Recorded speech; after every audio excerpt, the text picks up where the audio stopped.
Recorded live on the North Coast, Scotty does a show with guest Dan Sumpter, plus big Marion Creation news, today's top 5, and more.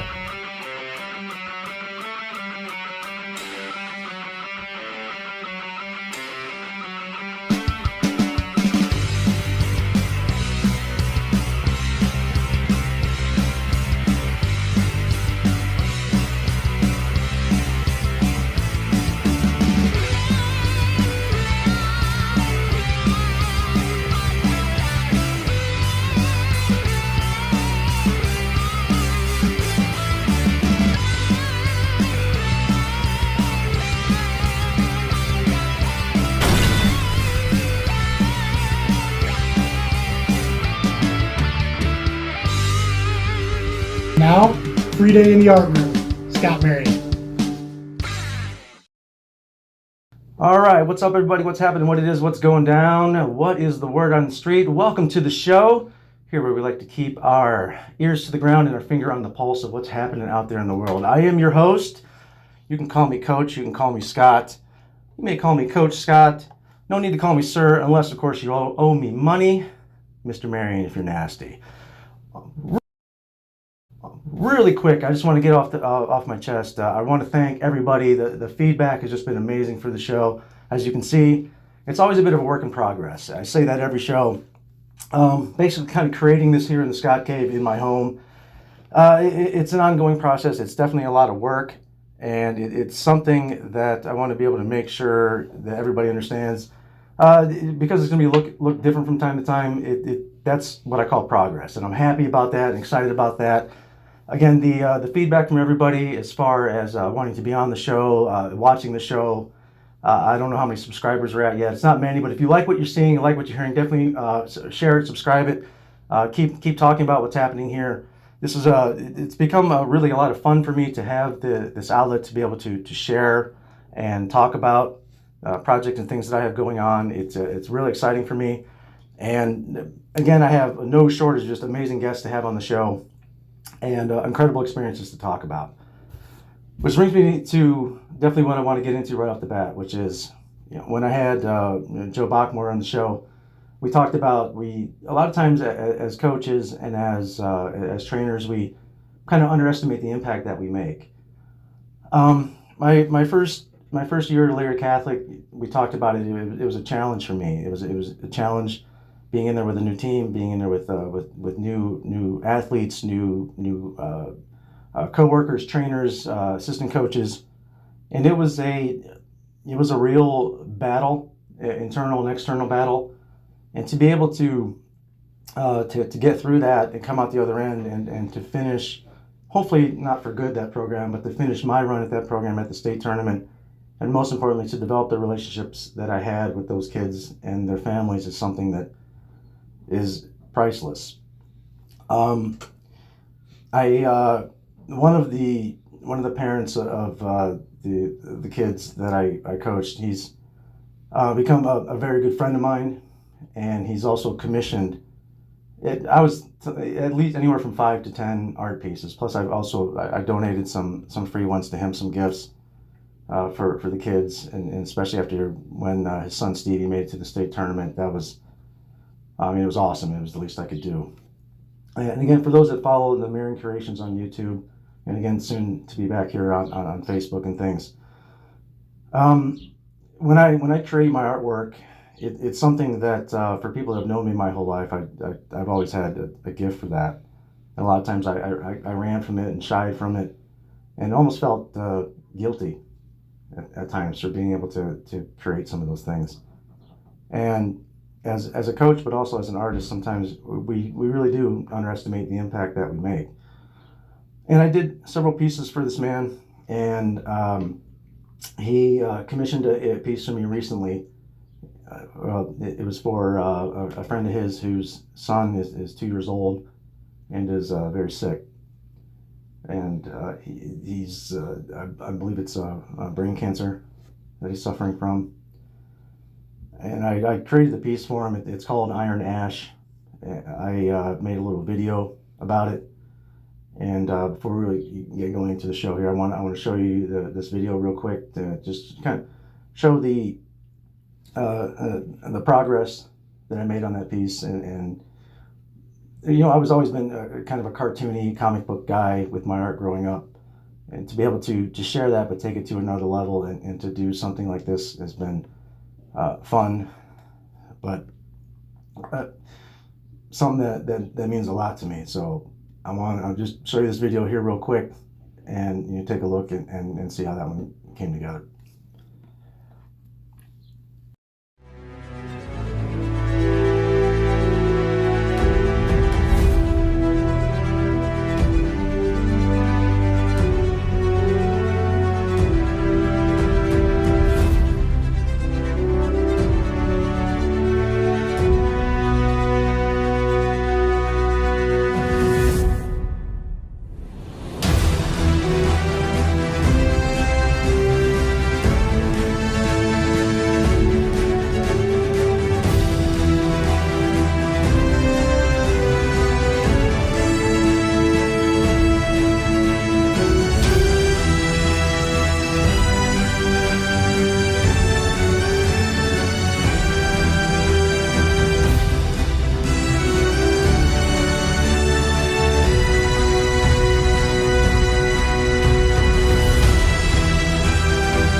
All right, so there you go. It's when the subject of cancer, especially cancer with young people, comes up, it's something I take very seriously. Something that's affected me and affected just about everybody I know. And you know, when I created that piece for him, he asked me, he said, "What do I owe you?" And I said, "You know what? I can't set a price on that." And you know, he gave me a little. It's not what he paid for. It doesn't matter. What matters is when he showed that piece to his boss, and he reached out to me and said, "Hey, my boss wants a piece." I went and met with his boss yesterday. She lives not far from me, which is convenient. And I went and sat down with them, and she told me initially on the phone what she was interested in. And as an artist, it's easy to get excited when people talk about projects. For my entire life, ever since I was a teenager, people want, let's create this or draw this or make that or put on this show. It's always fun and it's exciting. And the running gag has been, since I've been an adult with it, is I'll get real excited when somebody starts, cutting checks.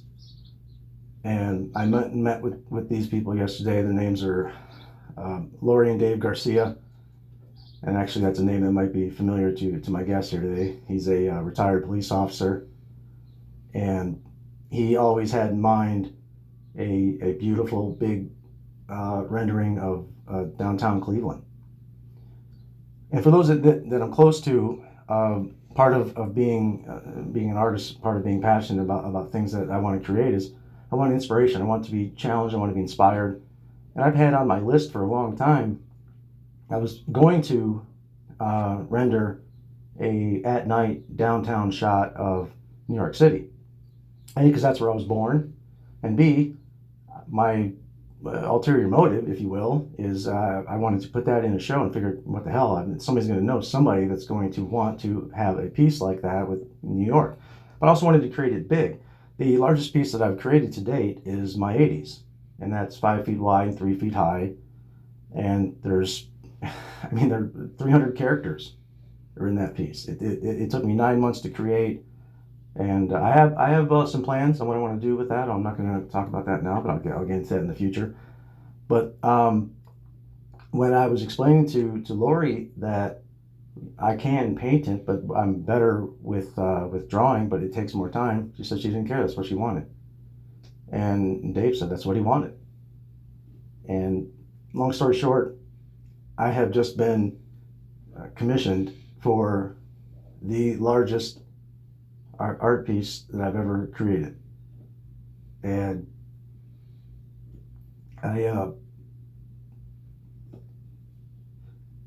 there are times that I don't know how to take that. And again, having a gift and having the ability to tell stories more or less with a piece of paper and pencil, I feel it's something that I've taken for granted maybe a bit. The last few months, I feel that I haven't, even though I haven't really been public on a lot of things. And the point I'm getting at is underestimating your impact is something that I get to be better at. And for little Ash out there, I just want to say there's a lot more people out there pulling for you than you may realize. And any good energy that I can send your way, and if any of this is energy that you're responsible for, thank you. And Dave and Lori, get ready. I'm going to make something out of this world for you guys. Which brings me to the second part of the big news that I have with that. I have been creating. I've been creating a lot of artwork for the last few years, and had a couple gallery shows in Columbus.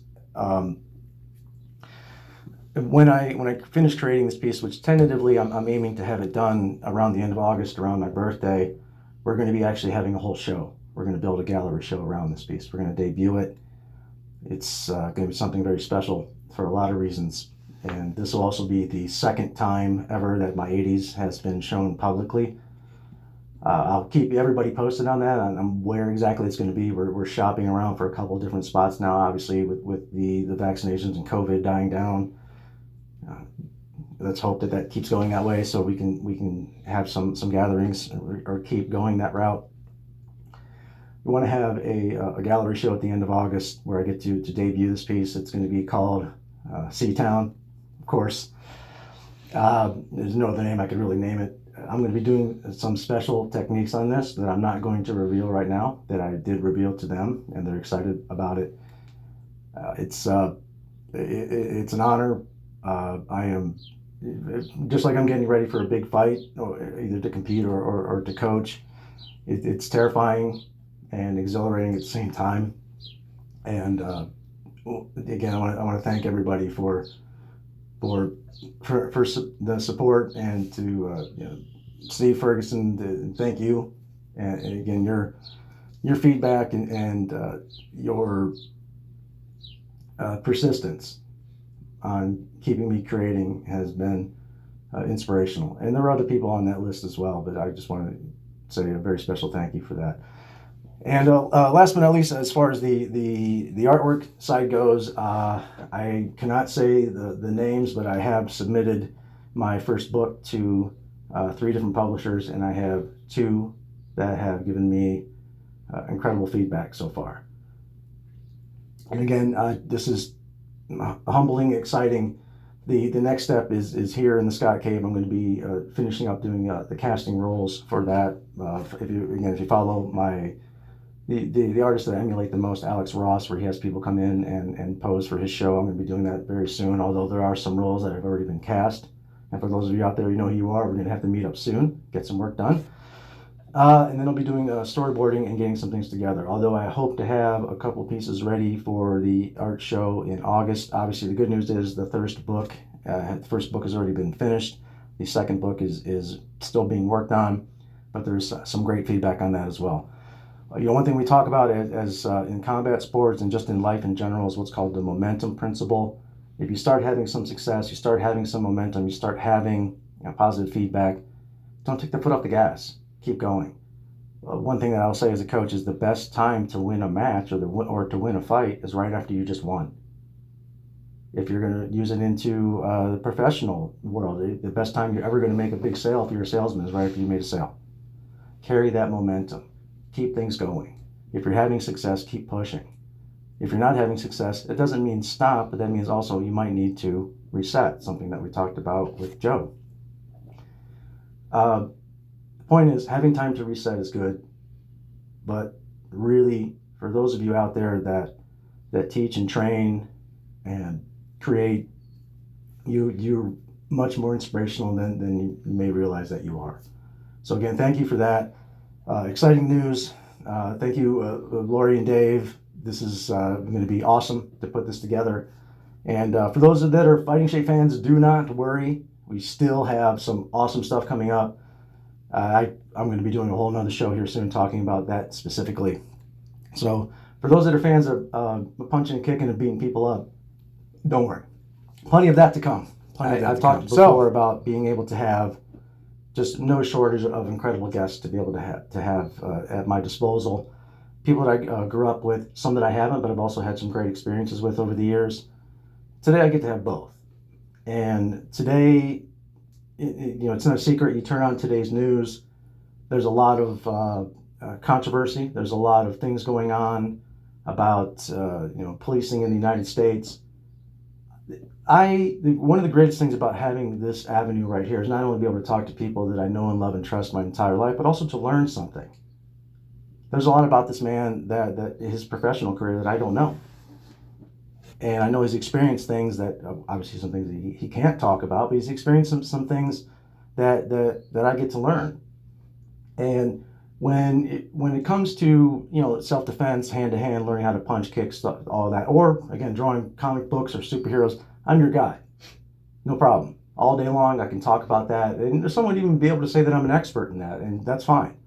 But when people are throwing things around about police and police behavior and stuff, my answer is, was, and always will be, I don't wear a badge. So my influence can only go so far. Now, that being said, I have, in the recent years, had just some awesome experiences being able to really spend time working and training hand-to-hand with police officers, security guards, not just here, but also internationally.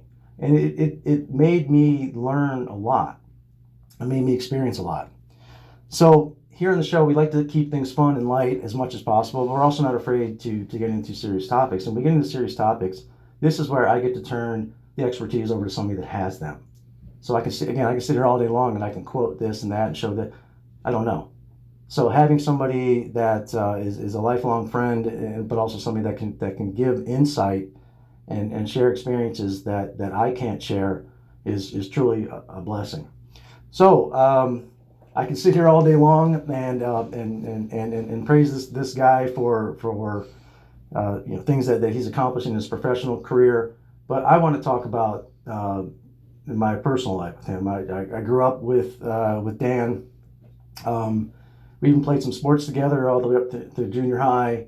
And I'll tell you this, if somebody would have pulled me aside when we were 15 years old and said this guy was going to have a 20-plus year career in law enforcement, I would have probably been laughed out of the building. Then again, he probably gets that a lot. And we had some times together as teenagers. We had some times together in our early 20s. And in the last 20 years or so, we haven't really sat down and shared a lot. So this is a bit of a reunion. So without further ado, I'd like to introduce my guest today. I've shared experiences with him that I haven't shared with anybody else. And maybe we'll get into that today. Maybe we won't. We'll find out. But without further ado, Dan Sumpter. Yeah, thanks, Scott. Thanks for having me. Yeah, lean on real close there. Yep. There we go. Thanks for having me. Yeah, it's awesome to have you on, man. It's before we get into me, Sure. and our history, and I do want to. You said the Garcia family. Yeah. So I never met them, but I do want to let them know that their child's in our prayers.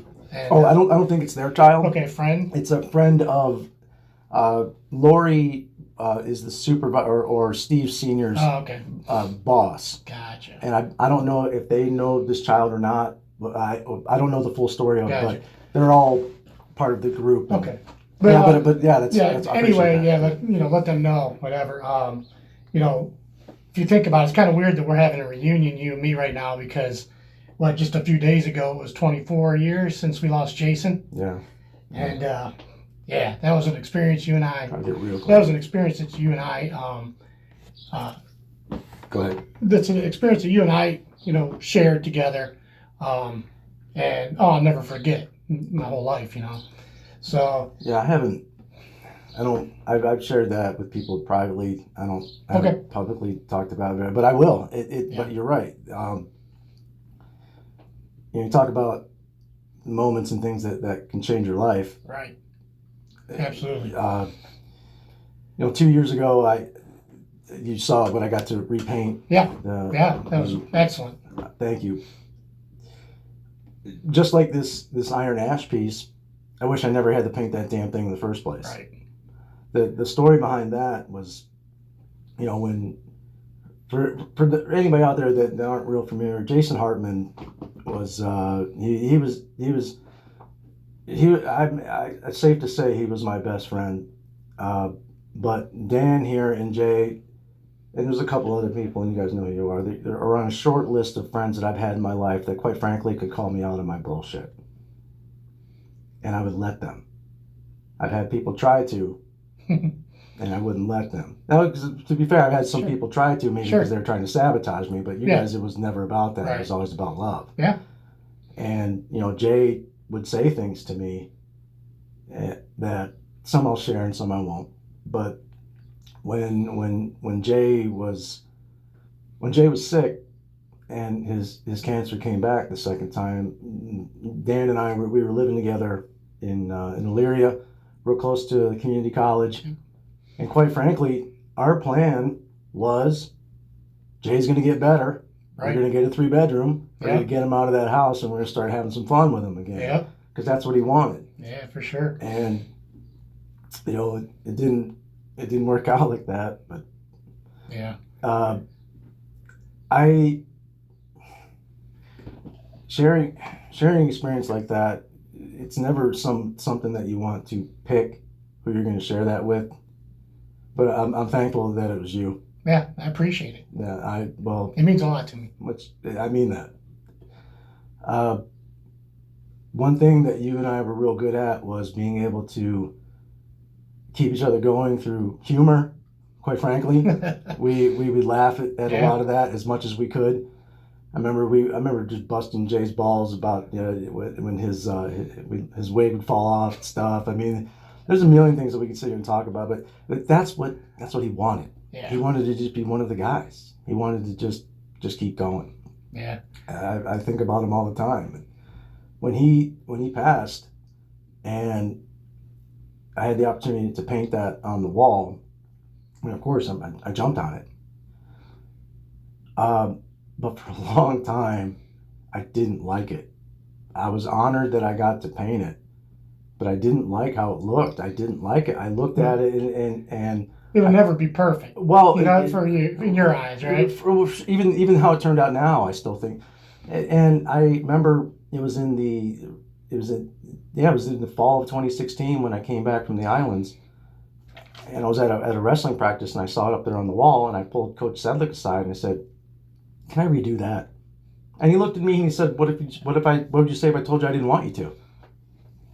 And that's John Sedlick. Right. You know what I mean? Okay. What am I going to say? Okay, coach, you are my coach. Right. The reason why I'm even remotely good at this stuff at all is because of you. Right. Yeah, okay, this is your room. But then he retired. Bill Waters took over. I told him, made no bones about it, hey, I wanted to redo it. And he felt the same. He's like, it's the original. And then he reached out to me and said, I have some good news and I have some bad news. Okay, what's that? He says, well, because I painted that directly on the wall. The wall needed to be resealed. It was starting to crack because it had been, 20 some years. Right. And Bill said to me, he's like, okay, do you really want to redo this? And I said, yeah. And we wanted to keep it as quiet as possible because I finished it in July, I believe, but I didn't even go public with it until November at the reverse raffle. Oh, okay. So I tried to keep that quiet to not let Marcia and the family Right. know about that for 4 months with people walking in and out of that school with cameras. Somehow it was kept quiet. And, Bill said to me, do you want to redo it? I said, yeah. And Joe Bachmore helped me out because I drew it by hand, did some projection stuff, and then painted it up on the wall, and Joe was there to help me out. But apparently, Bill Waters didn't know this. When they were getting ready to paint it over, they got all the white paint and they sat right there. And he, and I believe it was Coach McNeely, his assistant coach, told me that he sat there and watched Bill stare at that wall for like 2 minutes with the paintbrush in his hand before he even put the paint on it. He didn't want to do it. Yeah. He didn't want to paint it over. I understand, right? Well, Mhm. my point is, he was a special guy. And to make, talk about making an impact. At what, 21 years old or 22 years old? He was 22 and 22, change. yeah. Yeah. So, almost 23. yeah, at those times in our lives, we were all the same age back then, right? And you always wonder why, right? You won't get that answer. I'll never get that answer. And I've done it a million times since then, right?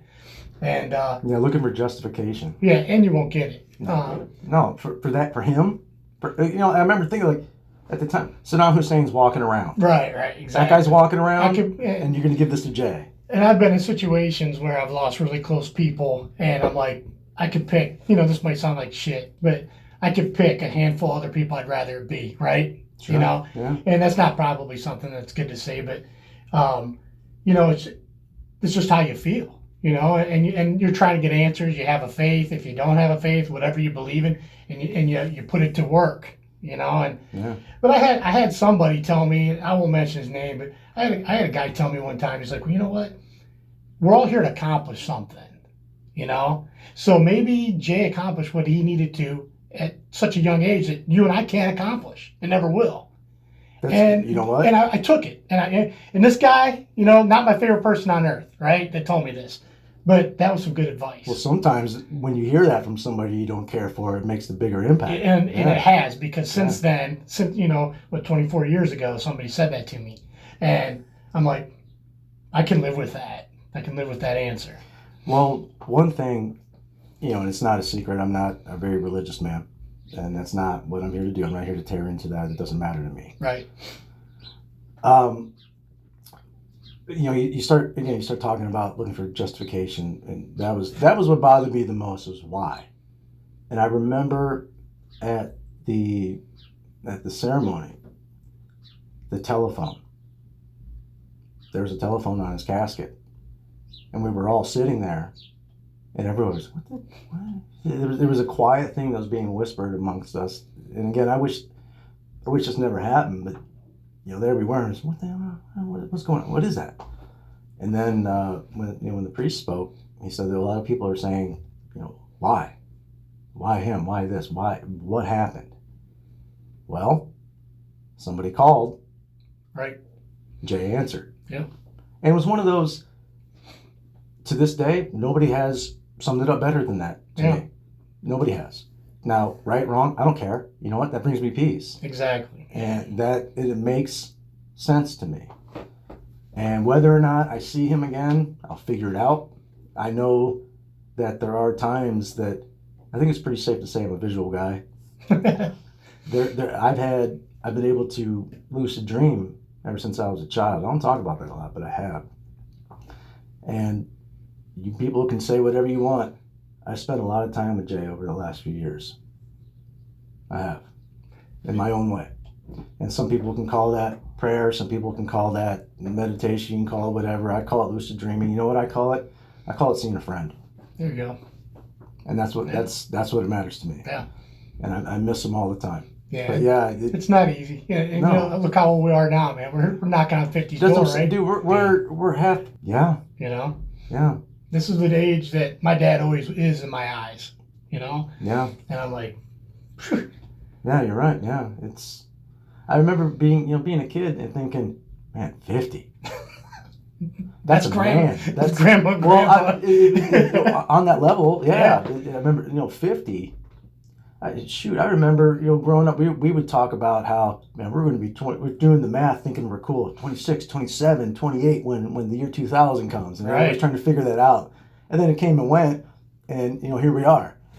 It's, but when I do think about Jay a lot, and of course I look where his family, and they're just a good family. And his mom is the most wonderful person I ever met. She's incredible. And their whole family are amazing. And I'll share this with you. When they saw the new updated memorial, that's all that mattered to me. Yep. Really. Yeah. Oh, I'm sure. Yeah. I'm sure. I can't imagine the feeling, right? Well, just like the Iron. I mean, I wish I never had to do it. Never. Yeah. I wish I was helping design a statue for him because he ended up becoming a national champion and Olympic wrestler. Yeah. That's what I would accomplishing those things. Yeah, I would rather be honoring him that way. But you know what? In the end, does it really matter how we honor as long as we do? Right. Yeah. I think that matters the most. But I miss him all the time, and I can't help but wonder where he would be, his kids. I mean, in this day and age, even if he had daughters, right, which you're familiar with, even if he had daughters, they could be state champs now. Yeah. We got girls out there. Shout out to Olivia Shore. We have girls out there beating boys and making it onto the podium at state. Yeah. You mean to tell me that one of Jason Hartman's daughters wouldn't have been able to do that? Exactly. Come on. Exactly. So, yeah, you can't help but wonder what if. And I miss him all the time. But yeah, that was our original plan. Is we were going to be the three of us together. And yeah, it was funny because when, like you said, there's a time where we all go our separate ways and we lose touch. And you never. It's never anything that's planned. Right. Ever. For sure. Well, so okay. To be clear, sometimes there's an FU. I'm out. Right. I get that, right. And I've been on both sides of that. I understand. Yeah. But yeah. But for my my experience, obviously Jay and I weren't close friends in high school. I wasn't a wrestler, but I was friendly with everybody. You were. And I remember when I was in the military, I was in the Army, and I was sitting in a prison, working in a prison then, and I was sitting in my office, and my mom called. I think she called, and she told me that, hey, did you hear about Jason Hartman? He had brain cancer. I'm like, oh, you got to be kidding me, Mom. Yeah.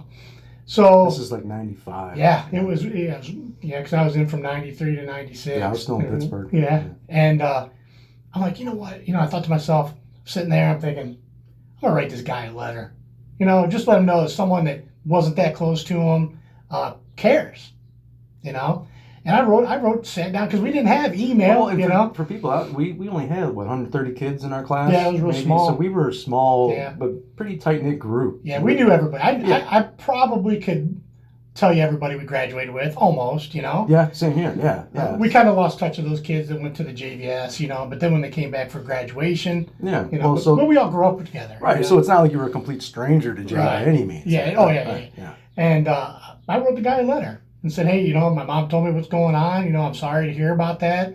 Keep your chin up. You need anybody to talk to? That kind of letter, right? And he wrote me back.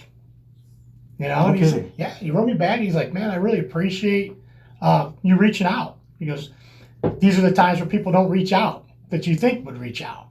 He's right.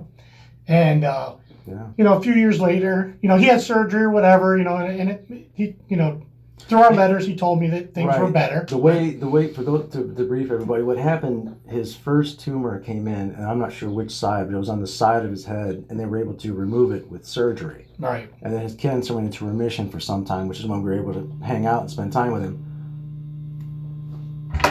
That's not me.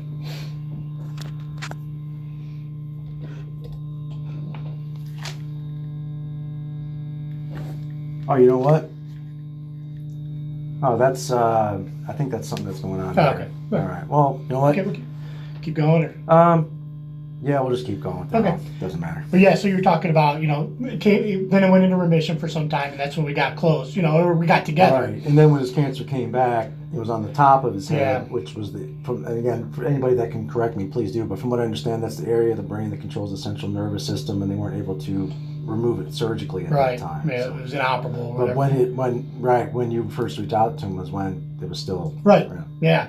And so we so then I got out of the military. I stayed in Colorado. That's where I was stationed for 4 years or so. But when I got out, I made contact with him. I said, hey, let's start talking. I talked to him, come over once, and we started hanging out. And I'm like, that's crazy. And that's right around the time you and I reunited as well. Yeah, absolutely. And I want to tell this story real quick.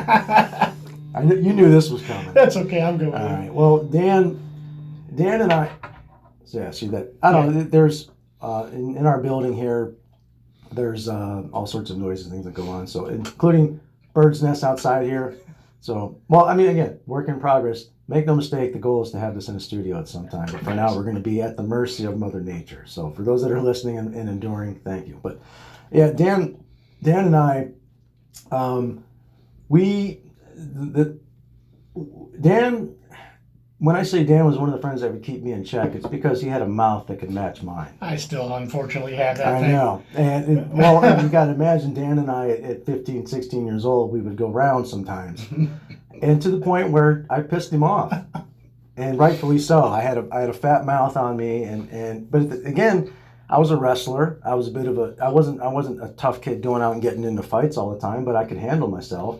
And Dan was a relatively skinny kid, and he had the reputation of being the thin kid with the big mouth, right? And if you ask our art teacher. Actually, quite frankly, and she said this directly about me, but I'll say it about all of us. We all had talent. We all had a real bad attitude. Yeah, we really did. And Dan would walk into the art room and every day just yell "free day." It would piss her off. It'd be great. She goes, "Okay, what are we going to do today? Free day." Free day. She hated that. Free day in the art room. Oh my God, I forgot about that. But so Dan, we would have fun, but I would push the limits, and I was out of line sometimes with some things that I would say. And Dan went into the Army, and then all of a sudden he wasn't a skinny punk kid anymore. And we hadn't seen each other in a few years, and we were at Fortney's. Yep. It was a Fortney's party. For those that are Wellingtonians listening to this, you get Fortney's legendary parties outside in Route 18 there. It was good times. And Dan was there, and I was there. And I had grown up a little bit during that time as well. Dan saw me. First thing on his mind is, we're going to figure this out. I'm like, kill this guy. Yeah. And, tell my dad to go home. Yep. and Dan walks up to me, and I completely threw him off by sticking my hand out and apologizing. You did. I apologized to him and said, "Hey man, I was an asshole." It's like I got hit with a baseball bat. Yeah, you were pissed off because I took it away from you. Yeah. At that point, you were like, "Hey, I don't want to." You probably had a clenched fist when you came up to me. I don't know. I don't. But long story short, in the span of 3 minutes, Dan went from wanting to swing at me to we're hanging out drinking beers. And then living together. and at that time, I didn't know that you had been really reuniting with Jay during that time, but right. I had been as well. Yeah, that's right. And he kind of brought it all back together for us. Yeah. Yeah, I like telling that Fortney party story because that's pretty funny. Because I didn't know until after you didn't tell me for a while that you were wanting to beat me up. Yeah, well, I'll tell you, man. So my dad was with me, and I said, "Oh shit, there's Marion, Dad." I said, "You know what? I'm just going to handle this right now and take care of this shit once and for all." And I said, "Just go home if it gets bad." My dad's like, "What are you talking about?" So he's like my age now, right? Yeah, probably. Yeah. And he. Well, I got to figure we were probably 23, maybe. Right. Yeah. So yeah, exactly. Wow. And I'm like, my dad's like, he's gonna, and I have a clue what's gonna happen. This could turn into a big mess. But well, you had completely physically changed. Yeah. So it would have been when we were 15. It wouldn't have been. Yeah, you would have killed me, right? But at that point, it was funny. I'm glad it didn't happen though. Oh yeah, we were. I had no idea, ladies and gentlemen, how close. Well, talk about impact. You underestimate the impact you make. That can go both ways. That's not always a positive thing. Right. I didn't realize you were that pissed at me. Well, I shouldn't say that. Of course I realized. I apologize. Yeah, you did. So I knew that you were... Well, I had the same thing. When I saw you there, I didn't realize you were that mad, but I hadn't talked to you in probably 3 years. Right. And I went up and just said, "Hey, man, I was an asshole in high school. I'm sorry." I wish I could have recorded what I was thinking in my mind when you said that, because I was probably like, "What's going on here?" I what took just it away. happened to me, right? Right. Right. Then, Well, it takes a tougher guy to do that. You know what I mean? Well, had you taken a swing at me, I would have understood. Right. I would have. I would have ruined the party, but nah. Maybe not. Yeah, maybe right. People But selling tickets. Yeah, well, yeah, and this is one of the greatest things about being a dude that grew up in the little farm town that we did. Yeah. We could have slugged it out and then been drinking beers an hour later. Right. That happens a lot. Yeah. I mean, how many times did you get into fights with your buddies growing up? Every weekend. I apologize to Mark Batcham. Right now. Yeah. I apologize to Mike McClellan. He came over one day, we were playing basketball, and he hit me in the face with a basketball on accident. So I swung at him and threw it at him real hard, and he was bigger than me at that time. But and he didn't really remember that, but I did. My mouth got me in so much trouble when we were little, but yeah, it's funny now that times change, and when I look in the mirror, even today, and I don't look nothing like, no one recognizes me, right? And well, I got you beat on that because if you, I got a picture of me of a senior right up there. I don't look much different, right? Really. But yeah, you do for sure. And I used to run into people, when I was working on the job, and they're like, "What'd you say your name was?" They're like, "No way." I ran into Homer Wright one time. You remember him? He was on the wrestling team. Yeah, of course. And he walked into a Dairy Mart or Circle K or something, and he didn't even know who I was, and I'm like, and he probably came up to about this high on me, and I'm thinking, yeah, dude, holy moly! When you showed up here, I forgot how tall you were. There's guys that was one great thing about if we're segueing into my job was seeing people that we haven't seen in years. No, it's. Remember Bobby Langle, the football player? Yeah. I mean, I would run into him, and it's just like, but getting back to comparing myself from when I was little was now I was the bigger guy in every room. Well, you tower on me now, so it's weird. Well, now if you think I got a 14-year-old son that's 6'1" right now, wears a size 12 and a half shoe. He's a monster. So. Yeah, it's crazy. I'm never going to get anywhere near 6 foot. I think I'm done growing that way. Yeah, I think once we hit like 14, I stopped. Oh man, but yeah, I was definitely a late bloomer, right? And well, it happens though sometimes. Yeah. So, but yeah, I remember so many times where I'd run into somebody. They're like, "No, you're not. You're not Dan." I'm like, "Yeah, I am." And it's just like I didn't realize how small this guy was when we were little, and it's like. They weren't small, I was, Well, you were thin, but you also weren't really tall either. Right. Yeah, you grew not just filled out, but you grew because you're 6'2" now, yeah, right? Probably about that, yeah. You're much taller than me now. I go up in weight every 20 pounds here and there, depending on what I got going on. Hey, man, look, we already said it. We're nearing 50. I know. And I train a lot, although to be fair, I've been... As everybody's been knowing now, I've been doing a lot of other things. I haven't been doing a lot of training, but that's going to be changing here soon. But yeah, man, it fluctuates. It happens. Yeah. The thing that I've learned, the older that we get, it's not that I enjoy training less. It's just it takes longer to recover, and I enjoy that less and less. Yeah, I hear you. Bumps and bruises and sores, and it just takes longer. Yep. And I hate to break it to you, it ain't getting any better. No, it won't. From here on out. Yeah. Pretty soon, your son's going to pass you. Yeah. Oh, yeah. He's already thinking he's the guy. So, Dad, my nose is higher than yours. Well, I'll still punch you where I got to. You make you fold, right? Right. It's not there yet, but the day will come. Oh yeah. That's you talk about the circle of life. That's the way it goes. Yeah. Oh yeah. That's the way it goes. There was a point in time when your dad knew. Okay. If it came down to it. Right. This kid's got to move out, or I'm gonna get beat up.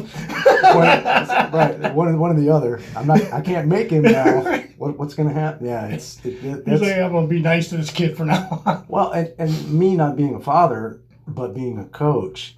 I tell you, there are times I'll be on the mat with these kids. There's a kid that he's wrestling for Elyria now, Jojo Norwood.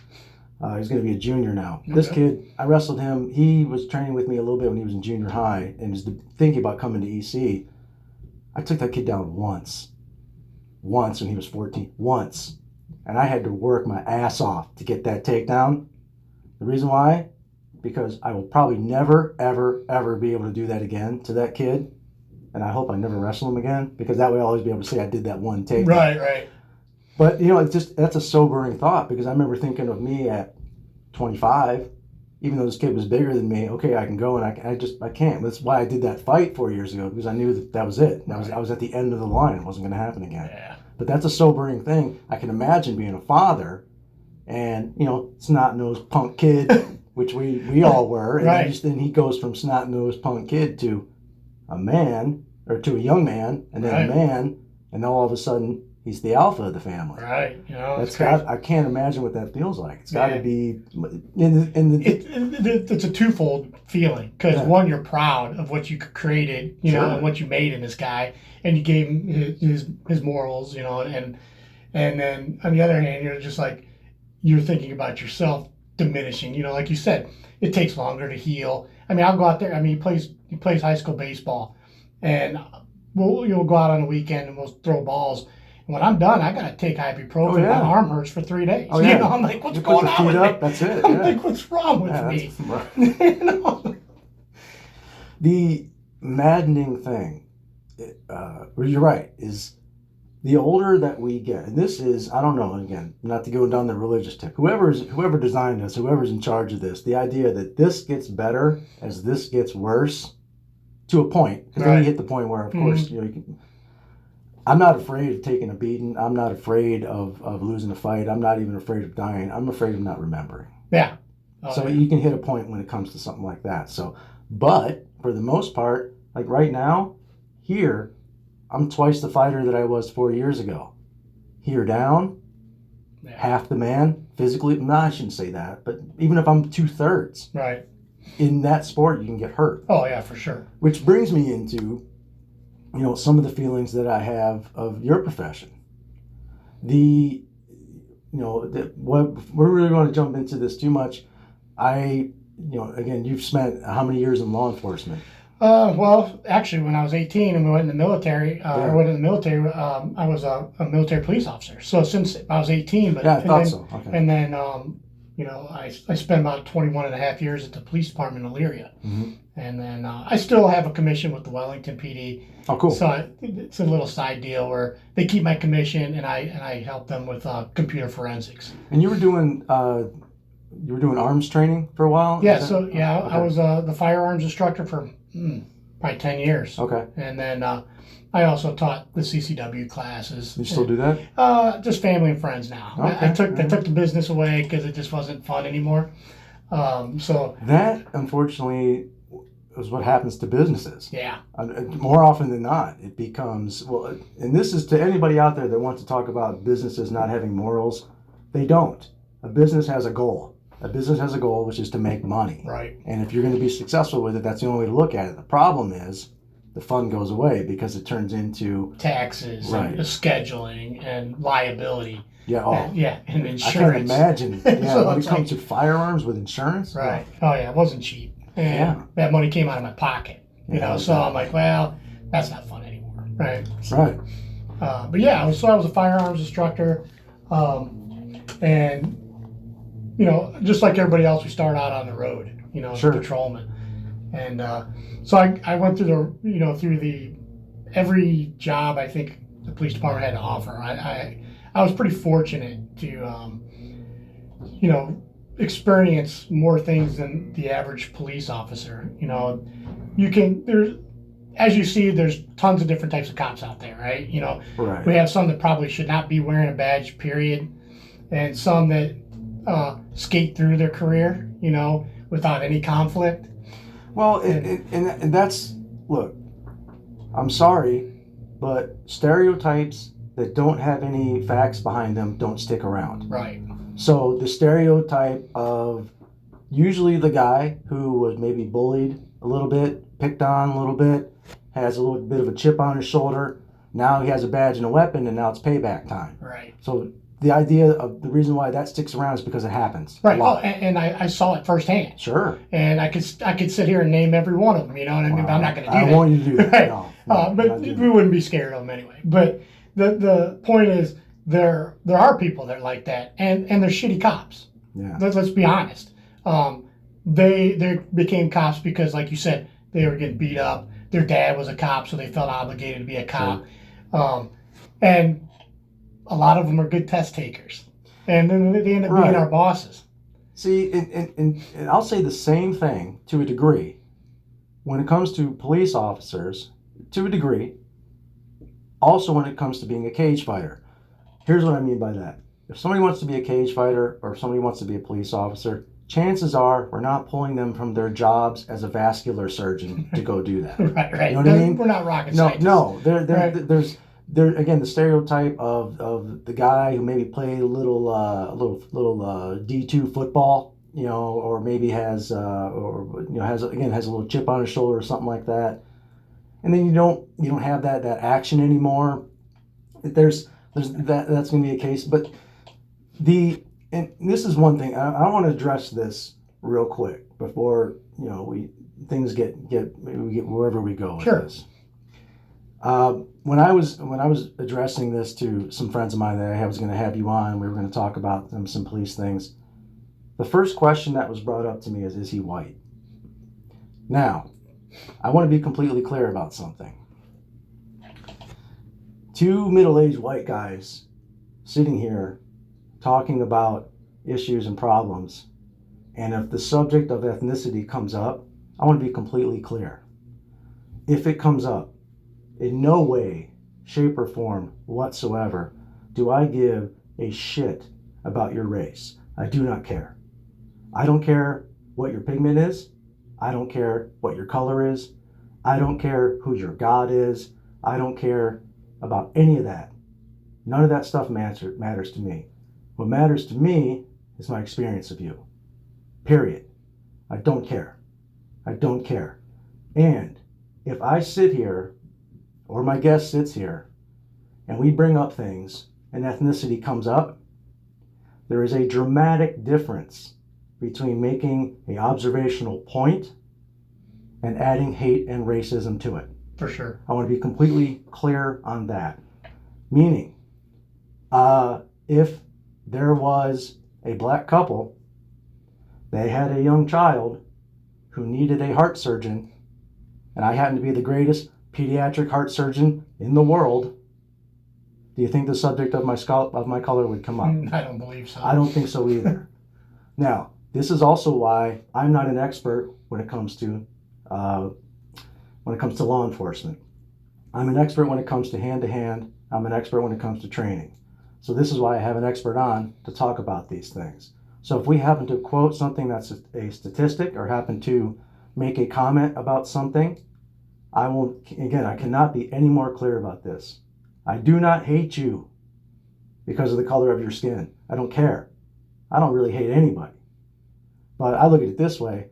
If I'm going to dislike you because of the color of your skin, then that makes me, number one, disingenuous, number two, an asshole, and number three, if I take the time to talk to you, chances are I can think of another 20 reasons to not like you. Right. It's ridiculous. So I don't care what your color is. And the fact that two middle-aged white guys are going to sit here and talk about certain things, and we're going to address some things that are public, that in no way, shape, or form applies racism or hate to it. The way that I approach it is, if I have a solution, again, if my solution is I'm the best heart surgeon out there, then listen to what I have to say and maybe apply it. So before we get going, again, I just want to address that right away. Yeah. I do not care at all. What I care about is saving lives. Yeah, absolutely. What I care about is training people. That too, absolutely. So anyway, so I just wanted to address that right away. Yeah. So here on the show, again, I want to keep things as light and fun as possible. But I will not shy away from subjects. Sure. But I also will not comment on subjects that I don't know enough about. But in this, I have friends, people very close to me, that they'll say to me, "Man, Scott, I don't ever want to get into a debate with you." Yeah, well, you know what? I don't get into debates or discussions unless I know what the hell I'm talking about. Yeah, it's a safe move, right? Right. Yeah. Or if I don't know what I'm talking about, I have somebody on who does. Right. So that's where my saving grace is. So anyway, so you started out, just wanted to address that right away before we really jump into things here. So I didn't realize that you went right into law enforcement at age 18. 'Cause Yeah. when you and I reunited, you were doing the juvenile. Yeah, I was working in a detention home. Right. Right. Yeah. So yeah, I went to basic training in Alabama, Fort McClellan, and when I went there, it was regular basic training, but then all the MPs went to basic training there, and then when we went to advanced training, AIT, it was MP school. Yeah, okay. And then it was intertwined with Marines and Army. And then while we were in MP school, I think it was like the last couple of weeks or something, we switch off between corrections and road guys. And so I went corrections. Gotcha. It was kind of funny.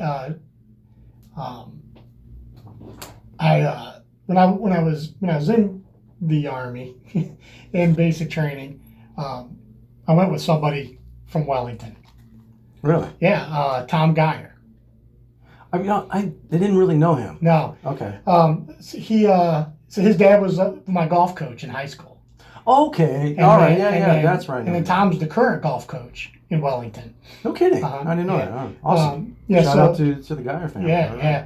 And so Tom went to, so he was 4 years older than us. That's probably why you didn't know. He Okay. graduated maybe right before we were senior, or before we were freshmen, or maybe 8th grade. He was Right. before- So he was we were 4. either just freshmen or just Yeah. out of junior. And he went to Bowling Green. All right. And then when he got graduated from Bowling Green in criminal justice, he joined the Army the same day I did. No kidding. The recruiter picked me up and then drove out to his house and picked him up. Wow. And obviously he was much more mature than I was, because I was the one crying in the van, and he's like, "What are you crying for? I can't wait to get the hell out of Wellington," I understand both sides of that, though. Right. Leaving the nest that can be. It's Oh, scary. yeah, man. I was the way he was too. I was ready to get out. Yeah. But it was good to have him there. We relied on each other throughout the whole program.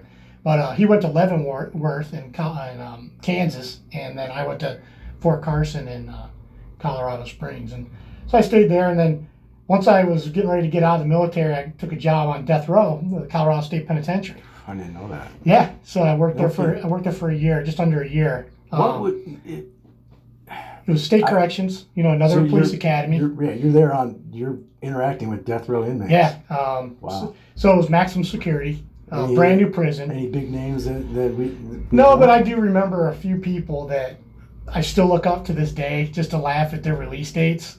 It's got to be a few hundred years. Yeah. Sure. Charlie Baca, the guy for exercise, used to just soap himself up and let us go in and force cell extract him just for exercise because he was bored. Wow. Those were some experiences. God, I can't. And yeah, because you're a kid. yeah, at this I was time. 22. Yeah. 22 years old, 21, 22. I was the youngest guy working in that state prison. Because it was a brand new facility. Most correction officers transferred from one place to get to that. So you've been around guys that have done time longer than you've been alive. Oh yeah, most definitely. Wow. Yeah. For the worst of the worst for the state of Colorado, So I'm trying to wrap my head around this because age 22, I was bouncing around Pittsburgh, DJing and putting on parties and stuff, and then here you are dealing with killers. I got these killers telling me, "Hey, it looks like you guys are hiring through Romper Room," because I Right. look like such a little looking kid. at you like Right. you're a piece of steak. Right, and then I had nights where I had to put a football helmet on that I'd never worn before in my life, shoulder pads, and have to fight somebody, to get their food tray from them. So I had that eye-opening experience, but Sure. eventually it got boring. It felt like I was locked up with them every day. My shift I was can boring. see that. Yeah. And I thought to myself, you know what? This is the best paying job I ever had. Back then it was 20 grand a year or something. And I'm like, No, when you're single, you're 22. yeah, well, the Army was paying $700 a month, right? So that was a Wow. big difference. Yeah, no kidding. And I'm like, man, this sucks. And I always told myself, I'm never going back to Wellington. Never, never, ever. And Yeah, I then, did that too. and then I called my folks, and Sure. said, hey, you got any room for me? And you know what my mom said? She said, well, let me ask your dad. I was like, you got to be kidding me. Wow. Yeah, but no, they let me come home, and Of course. and that's when That's what that's when you and I got a place together. So yeah. and then I was working at the detention home, Lorraine County Detention Home, for about 3 years, taking police tests, and I was taking exams, and Parma offered me a job, and then Elyria offered me a job, and I like to say I picked Elyria. You know, Yeah. it was the big city, you know, compared to what we grew up. That's with, right? true, because that was the big deal going from Wellington to Elyria, going Right. to Midway Mall, Right. back in the day going to Vic's, to Yeah. the club. Oh, yeah. That was the city. Yeah. So I'm like, and there was people in my life, Joe Forgas, you know, Mrs. Forgas was a teacher. Yeah. He was a Elyria police officer, and then Al Libby was a Elyria police officer. Yep. He graduated high school with my mom, and so I would ask them, you know. Libby's been involved with Wellington forever. Yeah, Still is. Yeah, he runs a museum now, and he still helps Wellington PD with their honor guard, Nice. and just stuff like that. But I asked those guys, how do I get into Elyria? And I asked that, years before I came back home. And Al said, go in the military, right? Mm-hmm. And Joe's like, just keep working hard, keep doing what you're doing. Yeah, and Joe's like, just keep doing what you're doing, you'll be fine. And at that time, I was working at Whitney Shell, and for Skip. Okay, yeah. And right. And then I remember we graduated. I remember taking criminal justice classes at LC. I remember that. I think you were doing that. And me and Mike Barlow used to drive together. No kidding. Yeah. Wow. And when I got my grade card that first semester, I knew college was not for me, right? I'm like, oh, what am I going to do, So that's why I joined the Army, and it worked out that way. I wasn't meant for college at that time in my life. And then some people never are, and that's not a bad thing. Right. Right. And I guess we should say it's not required. It shouldn't be required of us, Sure. There's a lot of good paying jobs that made more than I ever made. Look, you know how many artists that I met at the Art Institute that came from their own little Wellington, Ohio, their version of it, that although they were nice people and they had some talent, they had no business trying to make a living with their artwork. Yeah. But I can't shit on somebody and say that, but I understand that. Yeah. Well, like you said earlier when we were young, you commented that we all had, talent in art. Mm-hmm. And I remember, I thought to myself, I'm gonna do art. But I always said to myself, well, never as good as Scott Marion, right? And I'm thinking, how the hell am I even going to be able to do that? When this guy can sit down and he could draw a damn comic book when we were in high school, and it'd be that quality. Oh, and I took an art class at LC. And I walked in there and had my flannel shirt on and my jeans, right? And I remember walking in there and I'm like, I didn't fit in, Yeah. and I'm like, that's not going to work, So, and I see, my kids, I see other kids today trying to find out where they fit in, Yeah, it's easy for me to say, not being a parent, but being around teenagers a lot as a coach, I can't imagine. Because I pissed you off just by some stuff that I would say in school. Imagine if there was a forum or a page or a post or, you know what I mean? It could have been worse. Oh, if we were making TikTok videos and memes about each other and stuff, man. we were. I would have been homeschooled. Oh, yeah. It's insane. I've said it a million times that if you go back in time and hand me at age 15 a Note 10 Plus and have to be able to do everything that this damn thing can do, right. I'm out. You're never going to see me again. Oh, yeah. So I can't imagine growing up with that. Yeah. But it's such a different level of now. I mean, because when we were growing up, if you dated a girl from a different school, that was a big deal. Like, holy cow, she's from Black River, she's from Keystone. Nowadays, it's I can swipe my phone and I can message a friend of mine in Russia. Right now. Yep. Right now. For free. Yeah. So my boss, the company I work for now, is in Oregon. Yeah. And my boss lives in Seattle. Right, I live ridiculous. in Ohio. Yeah. Well, we're recording something that the entire planet can see here in a few days. So it's insane that to grow up around that. And I feel like in the last 30 years, technology has just taken a massive leap, but we haven't evolved and caught up with that. Right. We're still under the, I'm going to write a note and I'm going to hand it to you in class because we're going to cheat on this test or some nonsense like that. Could you imagine if you had an Apple Watch at that moment? No, man. Kids are downloading the test. They already had the answer before they walk into school. Yeah, I would have been a straight A student. Easy. Well, it's with COVID. Oh, man. With the COVID situation and kids being homeschooled and stuff, it's ridiculous. Yeah. Quite frankly. Well, I've got a teacher in my family, Oh. And the things that she has seen as a teacher, I mean, we've seen parents take their kids' tests, even there's a camera. They don't care. They don't care. And I'm like, come on. Well, and again, two middle-aged white guys sitting here talking about this. Right. Some people are going to dismiss it, but I will say, I noticed a big difference at Elyria Catholic.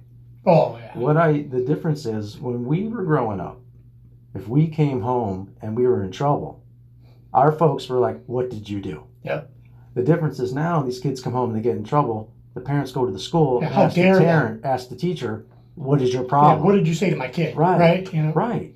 And I heard you touch my kid or push my kid or talk down to them. And sure. It's terrible. Well, and the biggest issue for that, which gets back into the biggest issue when it comes to crime, we see so many kids growing up in a chaotic home. When we grew up, if parents were divorced, it was kind of it was common, but it wasn't the norm. Right. It was common and it was around. Single mothers, not so much. Very rare did we grow up with kids that had single mothers. Right. And when you look at quite frankly, the people that are doing time, regardless of their skin color, regardless of their gender, most of them came from a shitty, chaotic broken home. Yeah. Broken home. And that's the one thing that politicians will never talk about. Right. If you want to talk about systemic racism, or you want to start talking about police that are out of control, or you want to start talking about the school to prison pipeline or drugs and all of this, that's fine. You can talk about that stuff. But the way to imagine it is if there's a hub, a wheel, there's a center. If you focus on all the spokes coming out, which again, racist cops, is that an issue? Of course there are racist cops. Of course there are. Is it as rampant as we're told? I don't think so. Right. But are there? Of course. And then again, you can have all of these factors that are coming out there. But in the end, the hub, the middle, who is it that's clogging up the prisons? Who is it that's resisting arrest? Who is it that's fighting with police officers? Who is it that is committing the excess crime? Who is it? Right. It's unwanted or uncared for children. Right. That's it. I agree with you. But I've seen it. Of course. Well, I appreciate you agreeing with me, and I'll make this clear to anybody out there. If you don't agree with me, I happen to have statistics that can back that up. And the problem is, if you and I are both running for office, and I get out there and I say, hey, here's the problem. I'm looking at all these statistics here. You know what? We got to start talking about proper parenting. We got to start talking about having responsibility about, what? Somebody will say, well, how is a single mother of four supposed to raise kids working at McDonald's? The answer is she shouldn't. That's the answer. The answer is she's not. So if I came across and said, okay, we're going to have to make sure that, you guys, whoever group you are, whoever you're in, you know what? Let's stop having kids. Let's make sense. Let's focus on some education. Let's focus on some hard work. Let's focus on some discipline. And we can all rise out of this together. Or politician number 2 comes across and says, hey, sit at home, I'm going to make sure you guys get paid. Right. Yeah. Who's getting the job? And you know what, quite frankly... whoever's giving out the money. Well, right, and quite frankly... Because that's too much work. Right, and quite frankly, I understand. Make no mistake, if my job called me today and said, hey, you know what, Scott, we're going to pay you, just go ahead and sit home, they would never see me there ever again. Why would they? Right? Ever. And is it because I don't like my coworkers? No. Right. Is it because I don't like where I work? No. It's because... piss off, you're going to pay me to sit home. I'm going to do that. So that's the challenge. The challenge is, how do you get people motivated? How do you get people that to take responsibility? So again, my biggest issue is, and I can openly speak on experience as a coach. I've had kids on the mat, and I've had kids that I've trained, that have had nothing but opportunity ahead of them. But when they go home, who knows what they go home to? They go home to either neglect or chaos. And even though I can give all the guidance and all the knowledge and all the physical training in the world, if that kid's going home to chaos, how's he or she going to perform? Of course it's going to be bad. So, in my opinion, and not just my opinion, again, I have statistics to back it up, that is the number one thing. And here we go, the garbage truck coming in. Again, we are at the mercy of the elements around here. Of course, I had to pick a day when they're going to mow the lawn and they're going to pull the truck. About that. Well, here's the great thing, again, is I could always edit this out in Sure. post if I have Right. to. But I also don't like getting off topic either. Sure. And again, this is what it boils down to: is if I don't have control over those kids when they leave my site, what the hell? Where are they going to? And I've seen just all of the talent and all the opportunity in the world. Just, I mean, what can you do about that? So the big thing for me, like you said, there are some cops that shouldn't be cops. Period. But then again, there are fighters that shouldn't be fighters. There are coaches that shouldn't be coaches. You can say that in any industry. Unfortunately, in law enforcement, if somebody is an officer that shouldn't be, people get hurt Or killed. or worse. Right. Yeah. Right. And that's, I think about that every day. Because I read the news. I'm on Reddit. I read Sure. constantly, and I've seen so just to back up, and then I'll come back to that, Sure. or just remind me to come back to that. So culture shock. Let me just talk a little bit about that. So the town you and I grew up in, predominantly white, Mm-hmm. right? Very few black families. One or two, Right. A couple, right? But we had a few guys grow up with us, same grade, graduated with Mm-hmm. us. We're still good friends with them. Yeah. But not a lot of other experiences with other races or other nationalities. Right. Next to no Hispanic, Right.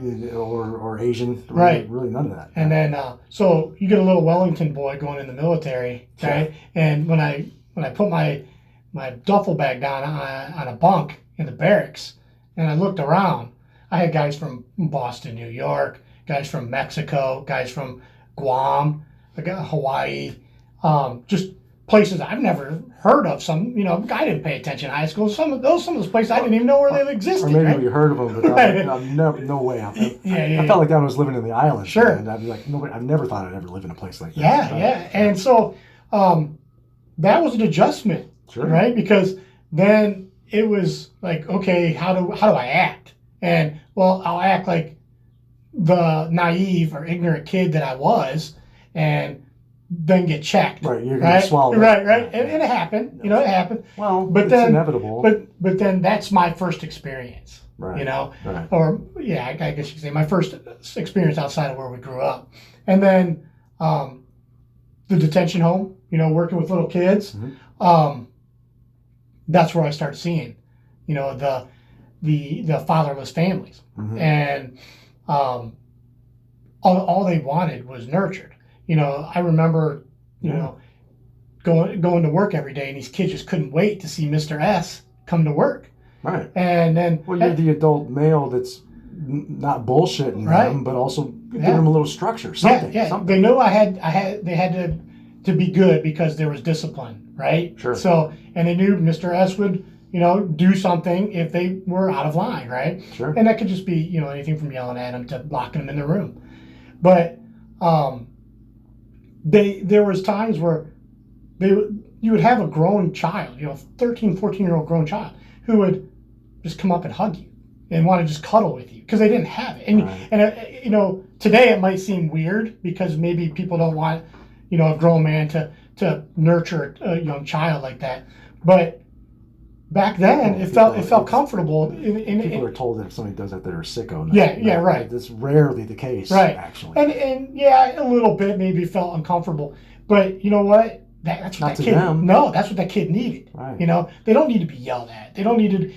They just wanted someone to notice them and want them to be the focus of the attention for that time. Right. Yeah. So yeah, I had a lot of, and there was times, I would bring Christmas gifts to certain kids, Oh, sure. And then I become a policeman, right, in the same city where this detention home was at, and did you ever run into some of those kids? Several. And how'd that go? I remember this one kid. Did he remember you? Oh yeah, there's this kid named Cheney. I forget his first name, or I'll just omit it. But Sure, that's fine. I remember going to a house that someone called and said there was a guy kicked in a front door, right? And just to give a little background, my entire career at the Lear Police Department was the south side of town. So housing authorities, Section 8 homes, Yeah. Poverty. So this kid, came from that area, Yeah. and somebody kicked in his front door of this house or apartment, and I'll never forget. I run around the side of the building because I saw the back door was open when we went in the front. I run around the side of this building and I see Cheney running away through this field. I said, "Hey, Cheney, stop!" He turns around. "Okay, Mr. S," and he came back. No kidding. Yeah, Wow. and just because of the relationship that I built when he was a little boy, he came back because he had respect. He knew, oh, you know what, this guy knows me. Right. He's not going to hurt me. Right. I'll come back to him. And he had to pay the price for He knew he kicking was in the caught. door, Yeah, right? He knew he was caught. And he worked that out. And it wasn't the end of the world. He didn't take anything. But it ended up being a family member's house. He just needed a place to stay. But the thing is, I don't know that when I kick in the door, come in the front door, right? Right. And he doesn't know I know that. And if he was just looking for something to eat and somewhere to stay, and it could have been bad, right? Oh, yeah, of course. Yeah. And those are the situations where, what if he had a cell phone in his hand, or what if he had something in his hand, or what if he reached for something? Right. Could have ended completely different. And I've had those situations. That, especially in light of recent events with, this one has a knife and Right. and this person's reaching for something, or this. Right. To not even make, to have the responsibility to be asked to make that decision. You know what? Call me a coward. I don't want that. Right. I don't want that. Yeah. I don't want that responsibility at all. Yeah. And for people who do, first and foremost, thank you, because I just admitted I won't do that. Yeah. I can't imagine what that's like. Well, I always had people ask me, "Why did you want to be a policeman?" Sure. And Well, I can say that in 2021. right. That my answer would change, right? Sure. But when I decided to make that decision, I always thought, as we got older, I always thought to myself, no matter where I'm at, no matter if it's at the grocery store, in my living room, wherever I'm at, right? I always feel like I'm the guy who's got to be responsible for everybody if something bad goes down, in my head. Not only do I agree with that, I don't feel that enough officers feel that way, or at least openly admit that. Because I agree with that. If I'm going to put my hand up and I'm going to take an oath and I'm Right. going to put a weapon on my hip and I'm going to put a badge on my chest and I'm in charge of protecting groups of people, Yeah. then I don't think that turns off. It can't. Right. It doesn't. I feel like that on a way minimal degree just because I know how to fight. Sure. There are times that I'll be around and I'll see altercations and I'll interject, and I'm proud to say almost every time it's de-escalated. Sure. But being in your position, that's got to be 100 times that Right. feeling. It has to be. Yeah, and there's cops that they don't realize, and we're taught. Let me get back to, we're taught at an academy level on a yearly basis how to handle domestic situations and social issues, and I'm sorry, and some people, the going thing out there in the public is, well, we could have social workers respond to traffic stops, or have officers without guns at a traffic stop. It's just minor traffic infractions. Well, Timothy McVeigh was stopped on a minor traffic infraction. So were the guys that did the North Hollywood shootout. Yeah, which is crazy, which changed the world of law enforcement to getting bulletproof vests. And for those of you that haven't seen that, look crazy. up the footage of that. Yeah. That, if you've seen the movie Heat, It's that like movie that. inspired Yeah. those guys. Yeah, the best shootout movie ever. Amazing. Right. Amazing movie, but terrifying for Sure. real. God, they put 1,000 rounds they put out Yeah. into the public. Yeah, and the thing is, you can't walk up to a car, especially in the area that I worked in. You can't walk up to the car and say, "Excuse me, I am Officer Sumpter, Sure. and I'm stopping you because you were swerving."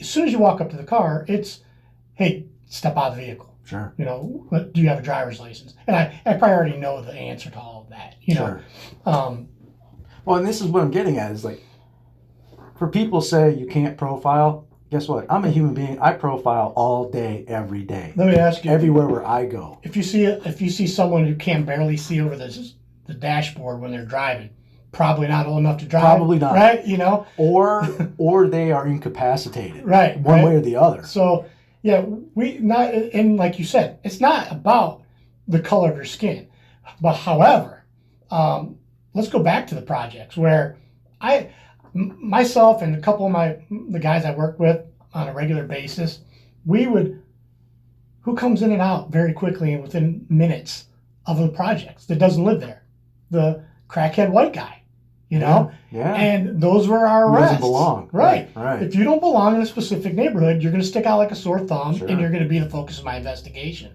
Smart. And people don't understand. They're like, oh no, you pulled me over because I'm this. Well, no, I pulled you over because you don't belong. Right. So, and that works. Well, of course. You know, that works. But being in that area, you know, you do see a lot of, I want to say different types of people being raised. So you ask, you know, we had these fatherless families, you know, and the single mother. But when I was working in those areas, I worked in a place called Wilkes Villa. Yep. Projects. It's well known. Yeah. It's a hot spot for crime. Sure. And I had an apartment down there. I lived there for 4 years. Yeah, I remember when this. Yeah. I vaguely, when I've talked about you to friends of mine, I'm like, man, he's done some undercover stuff. I worked there with a couple of different guys throughout the few years I was there, and I spent more time there than I did with my own family. Yeah, man. But then, you know, when you see a 6-year-old boy with his newborn brother on his hip, and that 6-year-old boy is responsible for changing diapers, for feeding that kid, and mom's nowhere to be found. And dads, who knows? Yeah. Oh yeah. There's not a, you know, and let me make it clear, there are exceptions, right? Oh, sure. So yeah, there were dads that, you know, and families that needed that assistance, that didn't take advantage of it, that actually went to work, and that's what it's designed for. Yeah, that's what it's there for. Yeah, it's and I saw them too. Fix to get people right. Yeah, and I saw them too. So it's not like I'm being a single-minded person. Sure. And that was great to see, and I was more than happy to help. I mean, I remember when my wife and I had babies, you know, and I would take extra diapers to work with me to pass them out to people who didn't have diapers. Wow. I remember, you know, now some people prevail. Sure. One in particular. I want to root for them. I want to. And you have, right. And you just don't know it. Of course. So there's a Browns player. He used to play for the Kansas City Chiefs. Give me a second here. Running back. He got in trouble not too long ago. If only I had a magical device in my hand. It'll pop in my mouth, in my mind, because, but this kid, his dad's a drug dealer. You know, right before I retired, I arrested his dad in the old Holiday Inn in Elyria. Wow. And his mom raised the kid by herself, you know, and then eventually she couldn't do it anymore, and Grandma and Grandpa took him on the east side of Cleveland, and he was raised by 2 parents, right? Grandma and Grandpa. People. And then now he's playing for the NFL. Too. I don't give a damn if it's 2 men, 2 women, right. or a man. It's 2 loving people. It's 2 people. 2. That's the key. Yeah.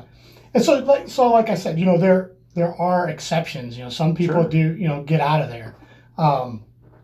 But it's these kids raising kids that is, they're not taught. You know, when we were taught as children, our mom and dad taught us values and abilities and gave us skills that we didn't really understand were important, like taking out the trash. Yeah, a lot of those skills and things that we're taught, by the way, we're not taught. We just see. Yeah. We learn. You emulate. Of course. Right. Of course. And so Yeah, when something you're as young, simple. you're just downloading all that. Oh, Right. mom and dad are doing this. So, Yeah. right. So, Right. yeah. And so, Which, by the way, that can work positive and negative. sure. Oh yeah, for sure. Sure. But yeah, so something as simple as taking out the trash. You know, you saw your dad do it all the time. I saw my dad do it all the time. I do it. My kids now do it because I tell them to do it. Yeah. But all the trash is laying around in the projects. They'll just take a good bag and then open up another bag and leave it by the full one. And then you have roaches and you have bugs and you have smells. And it's like, where is your decency? And then I think to myself, well, they weren't taught that. Right. You know, they don't know any different. Right. You know, and so now it becomes a terrible cycle because these children are Especially now. if you factor in substance abuse. Oh yeah, that's a whole other thing, right? Well, yeah. Well, if That you've just been compounds on the neglected or problem. emotionally or physically abused as a child, and then you start reproducing, and then your partner is nowhere to be found, and then you start using. Right. Yeah, it just compounds the problem. Sure. It makes it worse, and then. Well, again, that gets back into idiots having kids. Yeah, you know, and the courts, you know, they try to say that we're gonna enforce parenting classes. Or, I don't know how you do that. And it's ridiculous. Yeah. I have somebody go, you know. Well, and this is why I want to be completely clear. I am against abortion. I don't. Now, if abortion ends up being a ways of birth control, I'm against that. I want to cut it off before it even gets to that point. Sure. Where just to get people openly discussing. You know what? Before you have kids, yes, although you might get a check from the government for that. Right. Wait, think. Yeah. Well, because again, it's safe to say that although you've had some incredible experiences, but you've also been able to balance that as a family man and a father. The experiences that I've had, there's no way most of those I could have had if I was a father or Sure. a husband. There's Right. no way I could have had that. So Right. some of the adventures and things that I've had in my life, people have said to me, man, how do you do that? And I'll say, well, I haven't been married and I haven't had kids. Yeah. Now, Oh, yeah. if I would have, that would have dramatically changed. Oh, for sure. I couldn't have done those wild, and some of them awesome, some of them not. Right. Adventures and projects and things that I've tried. So what I will not do is just, no, okay, I'm out. I've had the fortune to not have extra responsibilities like that, but you've been able to jump. I mean, you said it yourself, you were there months, or 4 years you had that apartment? 4 years. That 4 years. I can't imagine that. That's to be able to juggle that, but also have that responsibility, and Right. quite frankly, to teach your kids, like we've been talking about, And then to have that decency. the easiest way for me to teach my kids was having an incredible wife. You know. And I was there the night they met. ladies and gentlemen. I sure was. Yeah. Yeah. So, Yep. but my wife is the one who should get the accolades for those kids. You know, because not till just recently, when I retired in 2019, I really didn't know my law enforcement life had such an impact on them. Well, And credit her for being able to handle that. she never complained, you know, unless I opened up that door. You know, if I'm like, oh, you got to be kidding me, I got to go in. It's 2 a.m. Sure. You know, and I would be so upset that I had to go in. She'd get woke up because I'm being a jerk. You know, just trying to wake up everybody if I'm up. You know, but she was always there. You're human. She took care of the kids, man. She you know, made sure they went to school, made sure they got picked up, made sure they went to sports and band and whatever, you know, because I was unpredictable. You know, when I was. Well, yeah, you're doing what you're doing. You are like a vascular surgeon. You're Yeah. on call. Yeah. We need you. And I remember leaving ballet, you know, the dances that my daughter would do right in the middle to go check on a guy, you know, in a car that's, you know, might be in this area. And I'm like, oh, you know, Yeah. and I did that since last 7 or 8 years of my career. It was 24/7, Wow. and that's when I got into computer forensics. You know, and I worked child exploitation cases. Yeah, so that. If there's, I mean, Yeah.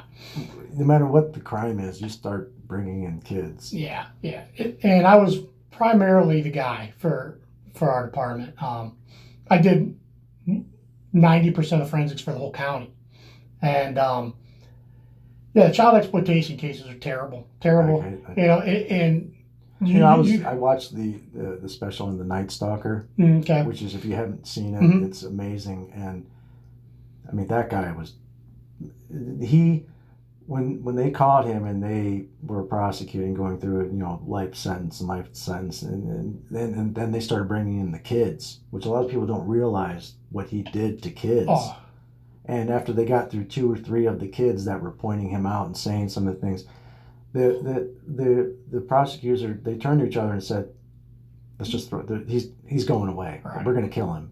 Right. They didn't want to bring those kids on the stand. Yeah, it's just going to reopen a wound. It tells you the idea of like how bad this person, I mean, call him a human being, right. This guy was. He did so much stuff that they just ignored.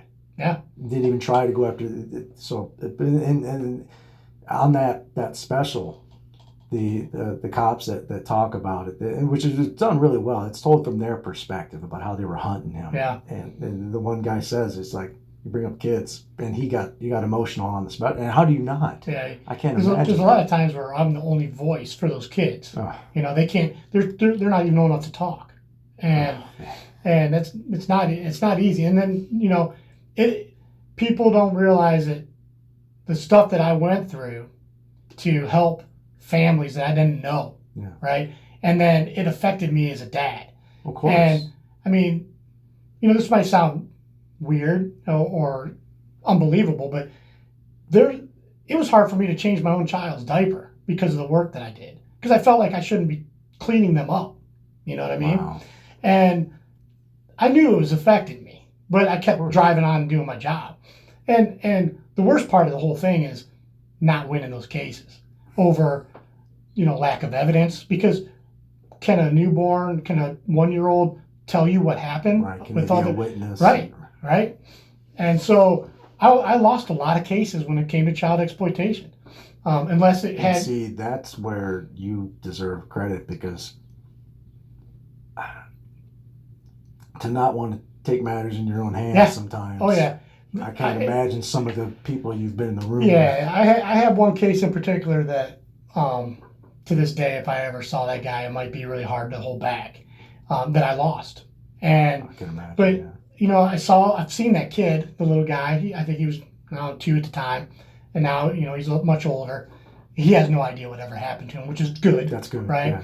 Well, unless it comes back, right? Those, and this is somebody who's been through therapy. Their memories get suppressed because the brain is a muscle, and it wants to, if it's hurt or damaged, just like if you have a frozen shoulder, the muscle is going to suppress that, and if all of a sudden.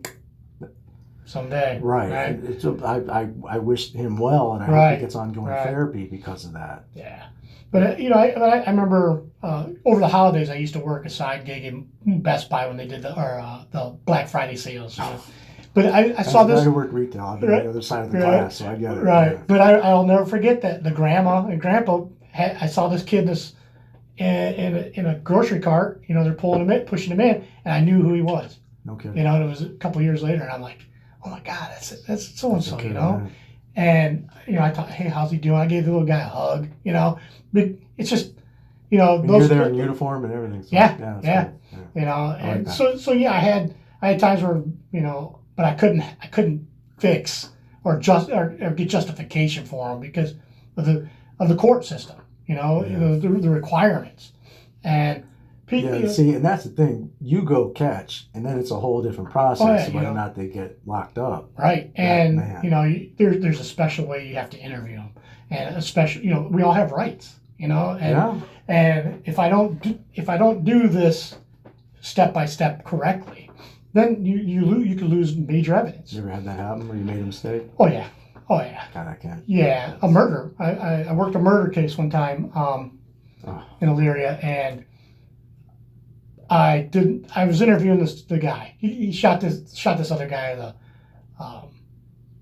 it was a 308 semi-automatic rifle within 15 feet. Just destroyed him. Yeah. And we had great evidence against the guy. Forensics found him through the phone, through his phone and the victim's phone. Wow. Great team of guys did a good job that night, and. We took him back to the station, and we started interviewing him, and he had a chip on his shoulder. And you don't know where to take an interview until you start it. You know what I mean? It's just, Yeah. you don't know the personality, what they're thinking, what motivated them. And I spend a crazy amount of time watching police interviews, by the way. Yeah, on yeah. YouTube for this reason. My best friend and I, he was my supervisor, Don, and we did a great job together, and we fed off of each other. Yeah, there's a lot. And now, of course, a lot of it's fiction. You see Right. it in Hollywood. But I also, watching a lot of these real interrogations, there is a partnership. Yeah. And there is, again, stereotype, good cop, bad cop. Like Yeah. one guy's going to be a dick, the other one's going to be the kind of Right. smooth. But to work together as a part, that's awesome. Yeah, and this was the time where I was going to be the asshole, right? And I went too far. And he said, I'm not talking to you anymore.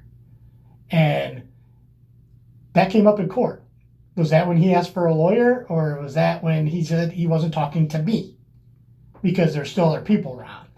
And we continued the interviews without me. So that came up in court. Thankfully, it wasn't him invoking his right to a lawyer, because he was mad at me because I got him juiced up, right? Sure. But yeah, I've made mistakes. I've made mistakes. Well, of course. I've had. It just depends on the person. If you have a person who's been incarcerated for the majority of their life, they're not going to fall for any of the bullshit, right? They're not. Right, they're not going to talk to you no matter the what. regular old things. Yeah, they've seen it, heard it. They're seasoned. They're seasoned. But then again, when you have somebody this is their first go, maybe they're a relatively good person and they made a mistake, and hey, they'll kind of throw themselves on the mercy. I've learned over the years to do homework, to check their social media, see what kind of person they are. Or do they believe in God? Yeah. Because then you can go into the interview saying, I know something's heavy on your shoulders. I know you want to do the right thing. And eventually they'll give in, and they'll tell you the truth. If they are legit. Yeah, that's true. Yeah. You can catch keywords. I remember a guy got a confession from a guy who sexually assaulted his daughter, and he just told me he wasn't a monster. And I knew that as long as I stayed away from him being a monster in that interview, then I was good. And he confessed. Wow. So you never know, what you get. And like you said, the best thing is when you're lost for your way or words, that's where your partner needs to come in. Sure. And say, and there's techniques, don't let me fool you. It's not just swift talk. No, of course, It's our body language, the way I, work my way around the table to get close to you. Right. There's all kinds of techniques. There's a huge psychology in that. That's something that even when I was in retail and I was in sales. Yeah, the way your room's set up. Well, what I would do when I would make a diamond sale, I'm going to come across the other side of the glass, and I'm going to be shoulder to shoulder with you, and we're going to make a decision together. Yeah, we're going to feel this because right now, even though we're having a conversation, it's confrontational because we're nose to nose. Yeah, and we have a table between us. Right, exactly. Right. So there is an expected back and forth, but when I stand next to you, we're on the same team. The psychology behind that. So I imagine that. Yeah. Now, let me ask you, as far as those types of techniques, is that something that's taught, learned, or both? No, it's taught, but it's first taught, right? And then it's later perfected by experience. Gotcha. Okay. So, because if you don't have the gift of gab, you're not going to be a good interviewer. Oh, if you can't on either side, by the way. Right. Yeah, so if you can't talk and you don't have the ability to speak, then you're not going to get anything out of anybody. They're not going to want to talk to you. They're not going to want to open up. Sure. But there are techniques they teach you. Make people feel like you've been in that same situation. I've came right out with child molesters and said, look, man, we all make mistakes. I understand. I wasn't always a cop. Credit you for keeping your emotions in check. And I say that kind of stuff. Look, I wasn't always a cop. I mean, and if we get away from the major crimes and just get into the misdemeanor crap, right? Maybe I did some of those things when I was a kid, right? Maybe I destroyed property. But at least if I say, look, man, we all make stupid mistakes. You're just a kid or you're just a young adult. It's not going to ruin your whole life. Right. And you start talking to them, they'll tell you. They'll start relating, okay, yeah, you know what, you're right. Well, because it hits a point where it does make sense to just throw yourself on the mercy. Like, okay, you caught me. You got me. Right. You got me. Yeah. But I've had other guys where we've shown them footage of themselves. Not me. And you know what? Okay. Yeah. You know? Okay. I mean, right. I've had guys I call on the phone, hey, I need you to come down so we can just talk a little bit. Your name came up in a case, and they're my number one suspect. They're like, all right, I'll be there at 4. Never hear from them again, right? Say they're out. So yeah, Imagine that. But so being a detective was a lot different than being on the road. You know, I had informants that worked for me. I paid the money. Sure. You know, we paid cell phone bills for people. We bought them diapers. Now, I mean, obviously, you wouldn't believe. There's a lot of this stuff that you can't, details, things you can't share. But have you ever thought about writing some of these and as far as making the, because you know everything from like CSI to Right. Law and Order, to guess there's truth in some of these stories. So you have an interesting perspective on a lot of that. So while I was on the road, we had an officer from our department retire, and this officer, I'll never forget. We were on briefing one day, and this officer came back to the station to talk to us at briefing, and she said, "Can any of you guys send me emails of your experiences that you've had here? Because I want to write a book." Mm-hmm. And I said, my response was, why didn't you create experiences while you were a cop instead of being so lazy, you know, before you retired? Yeah, no kidding, right? Yeah, because you responded to some calls and wrote a couple tickets. Yeah, you didn't experience anything, right? Yeah, it doesn't work. So like I'm that. like, no, I'm not sharing those with you, but maybe you can read them in my book, right? So yeah, I thought about it. So right now, so remember I said I wasn't cut out for college. Yeah. But since then, you know, working at the police department, I went back. I got an associate's degree. I got a technical certificate. I got a bachelor's degree from Ashland, and then I'm almost done with my master's degree in cybersecurity. No kidding. Yeah. Yeah, I knew that you were. I remember when the bachelor's a couple years ago. Wasn't Yeah, it? yeah. I remember that. Yeah. Okay. Yeah, that's all, man. So yeah, I went back to school, right? And it was all supported by my wife. You know, she was like, "You got to do it. You got to do it. This is you." And so. Well, and I make that very clear to anybody I've ever trained or ever coached too. Like, make no mistake, education. If you want to fight, awesome. Go to school. Yeah, don't stop learning. No. You know, I don't care if it's school, if it's a trade school, if it's just teaching yourself from a YouTube video. Learn. Okay. Yeah. Well, we talked about how the negative with technology being on kids these days. Right. Do you have that ability to hop on YouTube and literally learn how to do just about anything? Oh yeah. That's awesome. Yeah, I mean, so I have 4 children. You know, we have 2 girls and 2 boys. My youngest has just turned 12, and That makes my head hurt. And he's just like, "Dad, I saw this on YouTube. I want to make a sword out of PVC. You know, you got to heat it up, got to do this, got to do that, put some pressure on it." And we did it. You know, and I'm like, that's awesome. That's cool. Yeah, you know. Yeah. Otherwise, I would have thought to do that. Right. Otherwise, yeah. So never stop learning. You know. Some would say, and I've had people tell me, and again, I can't argue that, to them, that's the meaning of life. Yeah. To learn. Yeah. I can't argue that. Yeah. I love learning something new. I love I think learning and relationships are two you can't things. really have one without the other. Yeah, I think those 2 things is what makes us why we're here, you know? Yeah. Again, I can't argue that. Right? I can't, yeah. And so, anyway, the things that we did in the detective bureau were different than what we did on the road. Sure. You know, on the road, you got to think, you know, here's the thing. Police officers aren't allowed to be offended, aren't allowed to be threatened, aren't allowed to be scared, aren't allowed to be a lot of things, because if the police... But they are. Right. Oh, yeah. But however, if the police are assaulted, harassed, they can't do anything about it. They're not allowed. Right. You know, one time in my career, there was a couple times, but one time specifically, I remember this lady in the projects, and she told me that she was going to kill my family and me, have somebody kill me, and so I told her, I said, you know, are you serious? And she's like, I know right where you live in Wellington. So I'm like, well, you know what? I'm going to charge this lady. I arrested her. Sure. And at first, everybody at work was like, "Are you kidding me? This lady's just bullshit, and she's full of shit." I said, "No, something inside me made me feel like this was wrong. You know, something wasn't right." Well, and to say that, I know where you live and the name of the town. Yeah, right. If I'm saying that, right, that means I'm coming after you. Exactly, right. And she should have never known that. So that was some homework, that she did. Sure. But yeah, because you rightfully so don't share a lot. No, of that. Right. no.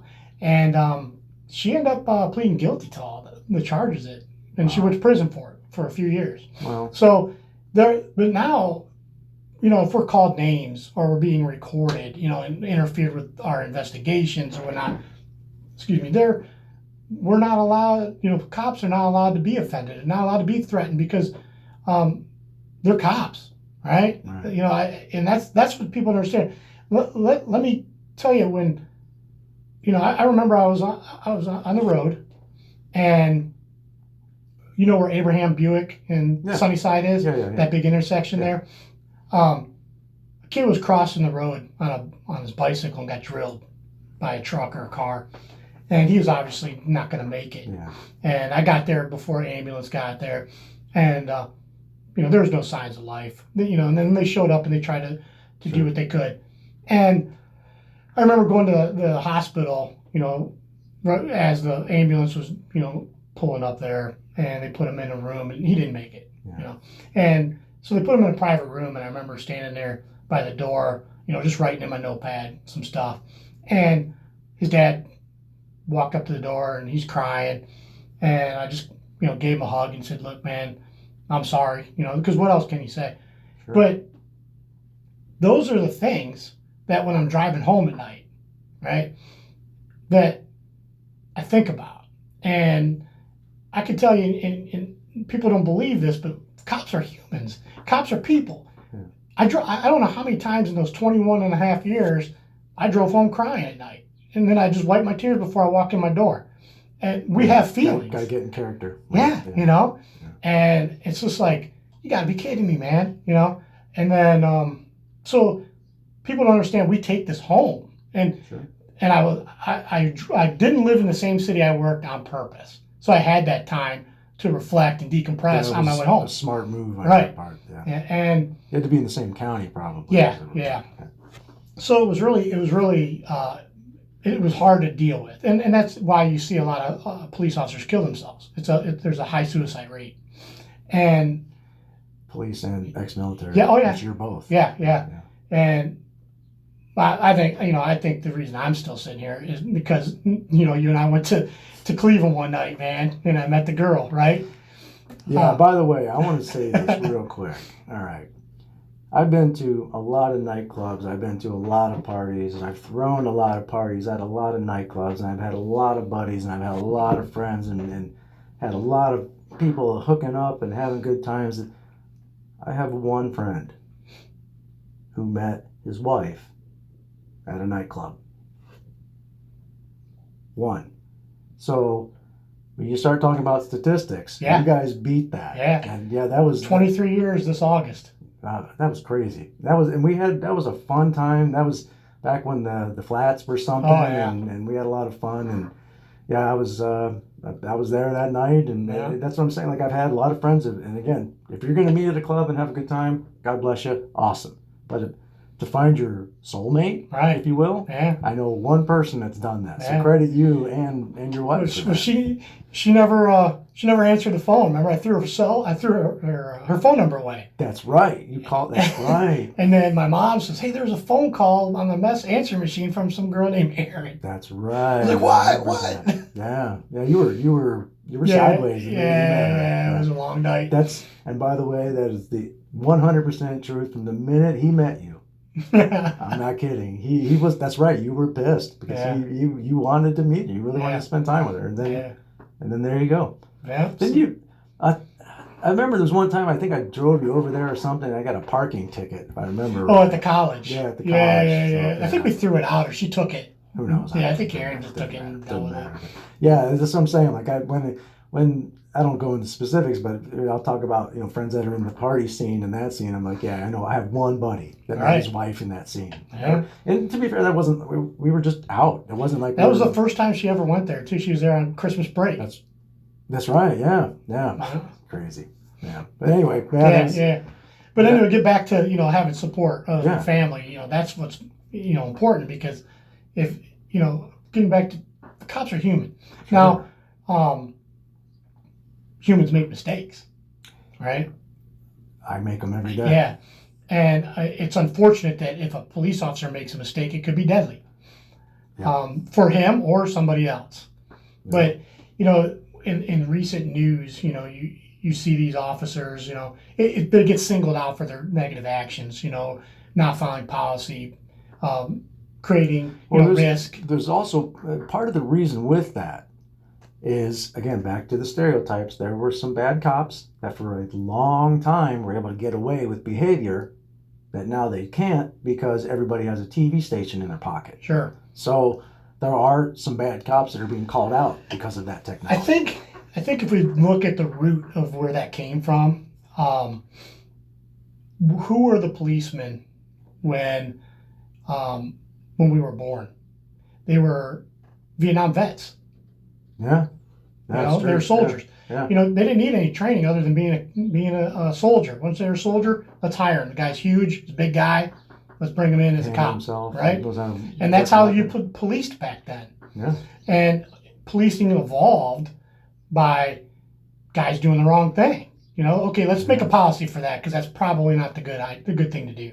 Let's make a policy for that. Let's change the rules. Let's make a law. You know, so that's how it evolves. But if we get into the way I policed compared to how they have to do it now, I didn't wear body cameras.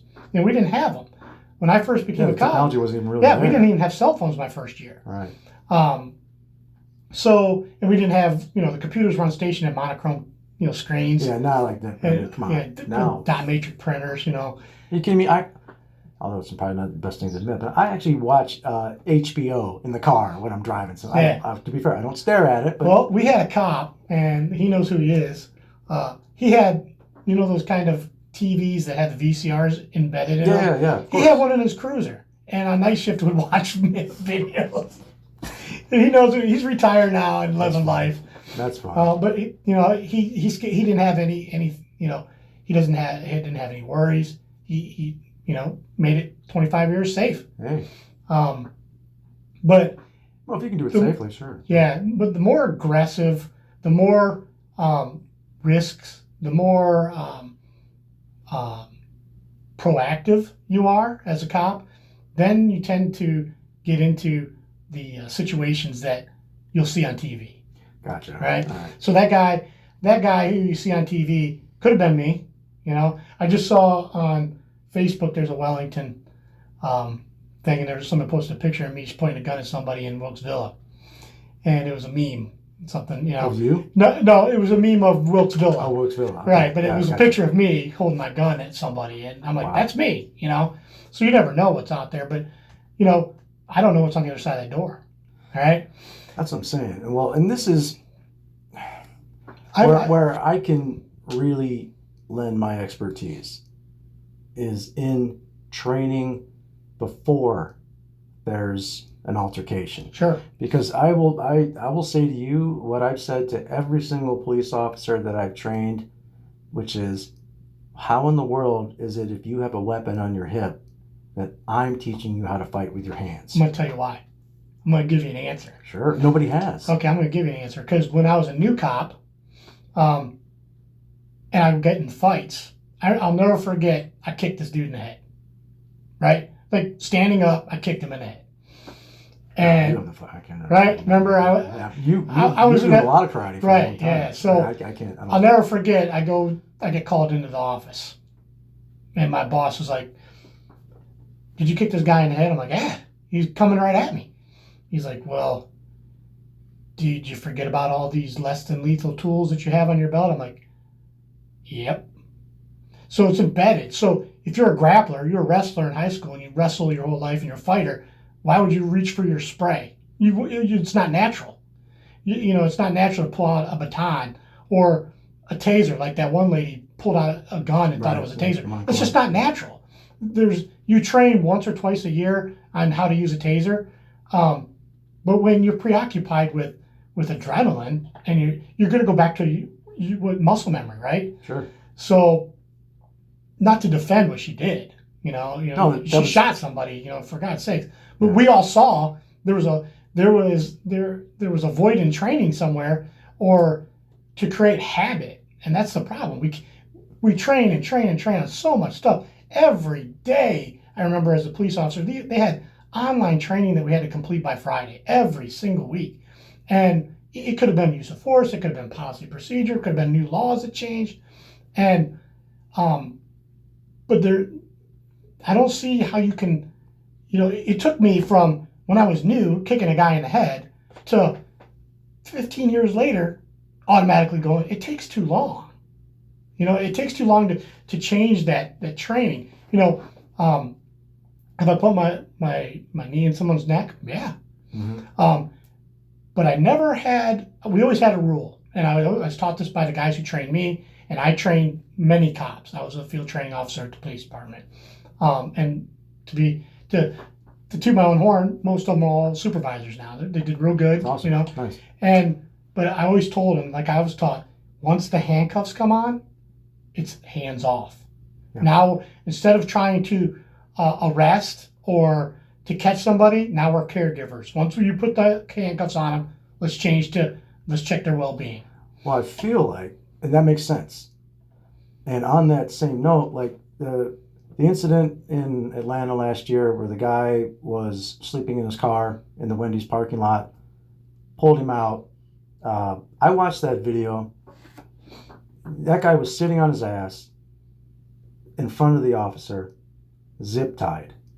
And he ended up getting up, wrestling with the officer, stealing his taser, firing it. It didn't go off. He ran away. Officer shoots him in the back. Right. Now, what I see when I watch that, and this is where my expertise comes in. I am nowhere near the baddest dude on the planet.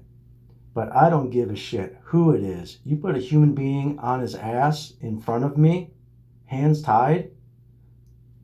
If he tries to really make a move towards me or my partner, I'm going to strangle him. He's going to be unconscious in about 6 seconds. Right. And he's going to wake up hogtied in the back of a paddy wagon, right. or some version of that. Mm-hmm. That's what I see when I watch that. And the reason why I say that is because I know what to do.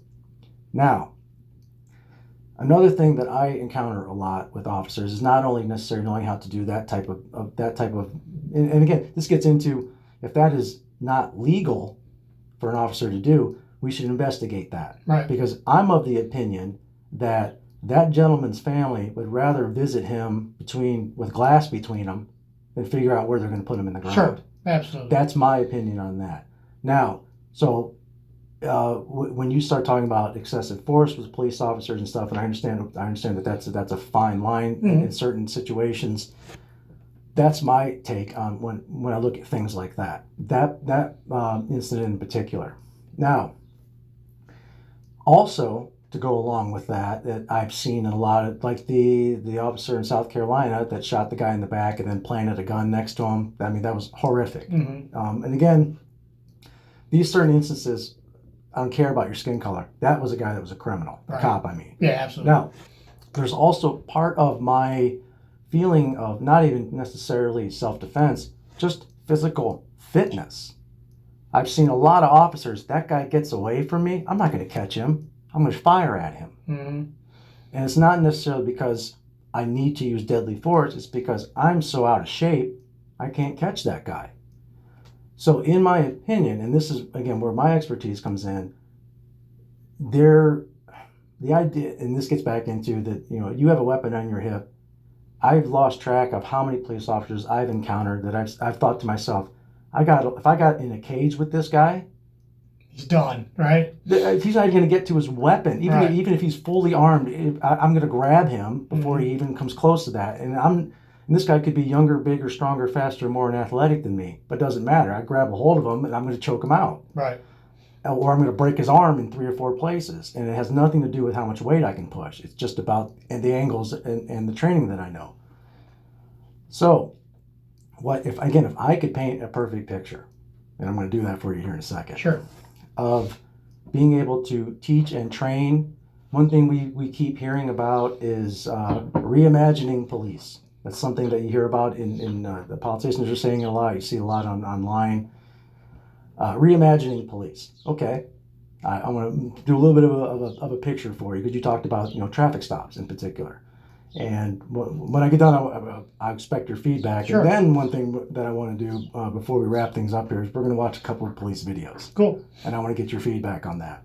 So, again, just like with, we talk about the kids that don't have parents or don't have fathers, I don't want them aborted. I want to stop that before it becomes a problem. So let's have discussion about should you or should you not be reproducing. Instances like George Floyd and these other ones, I want to stop that before it happens. The way it stops is with training.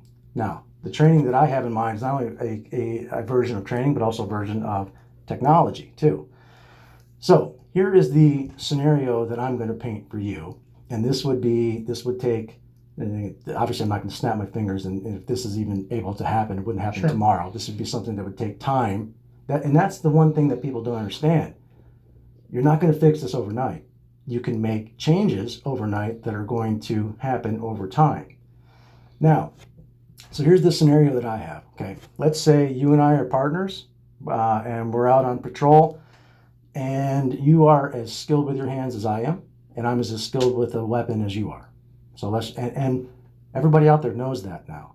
Everybody knows that for the last number of years, again, let's say this is a few years in the future, that there has been a huge emphasis on pre-training, on ongoing training, and the type of high-end training that I'm talking about for officers would be everything from obviously hand-to-hand combat training, weapon training, high-end weapons training with everything from obstacle courses to, I want police officers as armed as possible. Highest grade military arming. I have no problem with the police being armed as high as they can be. Why? Because citizens are armed, and they're armed heavily. Right. So here's the scenario that I picture. Okay, it's 1:15 in the morning. We're in Wilkes Villa, or we're on patrol in that area, or another area where there's a high crime area, and there's a car with the taillights out. Okay, we pull the car over. I'm driving, you're riding shotgun. And again, I'm just painting a picture here. We're both heavily trained, and the new law says that if I'm going to pull that car over, then I'm not going to have a deadly weapon on me.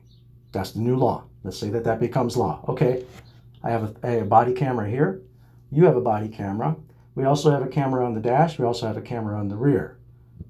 But also, we have a third-party company that is going to be monitoring all of the cameras, including a high-end drone that pops out of our vehicle that is going to survey the whole scene.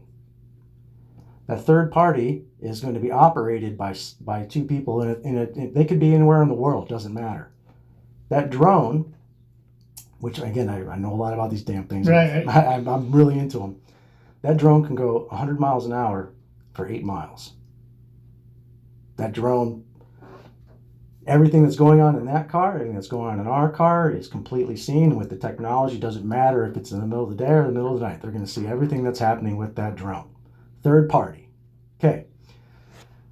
The absolute worst thing that could happen is I knock on the window and they execute me.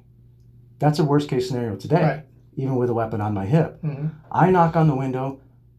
Let's say that there are 4 young men in that car. I don't care about their skin color. 4 young men in that car. Yep. Because you want to eliminate crime, you eliminate men first and foremost. Again, these are stats that I know right, you know. Right. 4 young men in that car, 18 to 30, somewhere in that range. Okay, window rolls down. Absolute worst case scenario that can happen, they execute me. You as my partner come out blazing. Again, you have high-end weapons, whatever. You don't need to ask a question. You just start firing. Again, this is the worst case scenario that can happen. They take off. Okay, you can either tend to me or you can chase after them. Chances are you'll tend to me. Why? And those guys in that car know they just shot an unarmed police officer, and they are now the most wanted car in the state in real time. In real time. That drone can follow them anywhere. You don't even need a pilot for that drone. You can literally click on that car and it'll follow it. Right. Of course, until reinforcements show up. Now, to go along with that same scenario would be, that's a worst case scenario. Let's say I knock on the window rolls down. Let's say I smell weed. Guess what? people can smoke weed in Ohio now. Mm-hmm. Maybe somebody in that car has a medical, whatever. That's not why I pulled them over. Pulled you over because of your tail light. Again, this is all being monitored.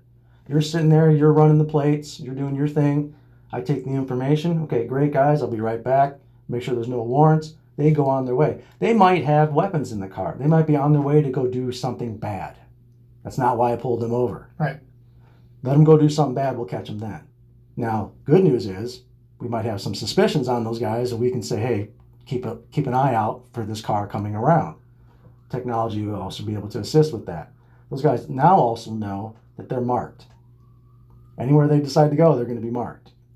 So if they're going to go off and do some bad stuff, well, because of technology and how everything can be compounded and saved, everybody's going to know. That third party is going to know that that car, those guys, blah, blah, blah, they're on. So if they're going to, chances are, criminals aren't necessarily the smartest people out there, but chances are, some of those guys may be deterred from whatever it is they were going to go do.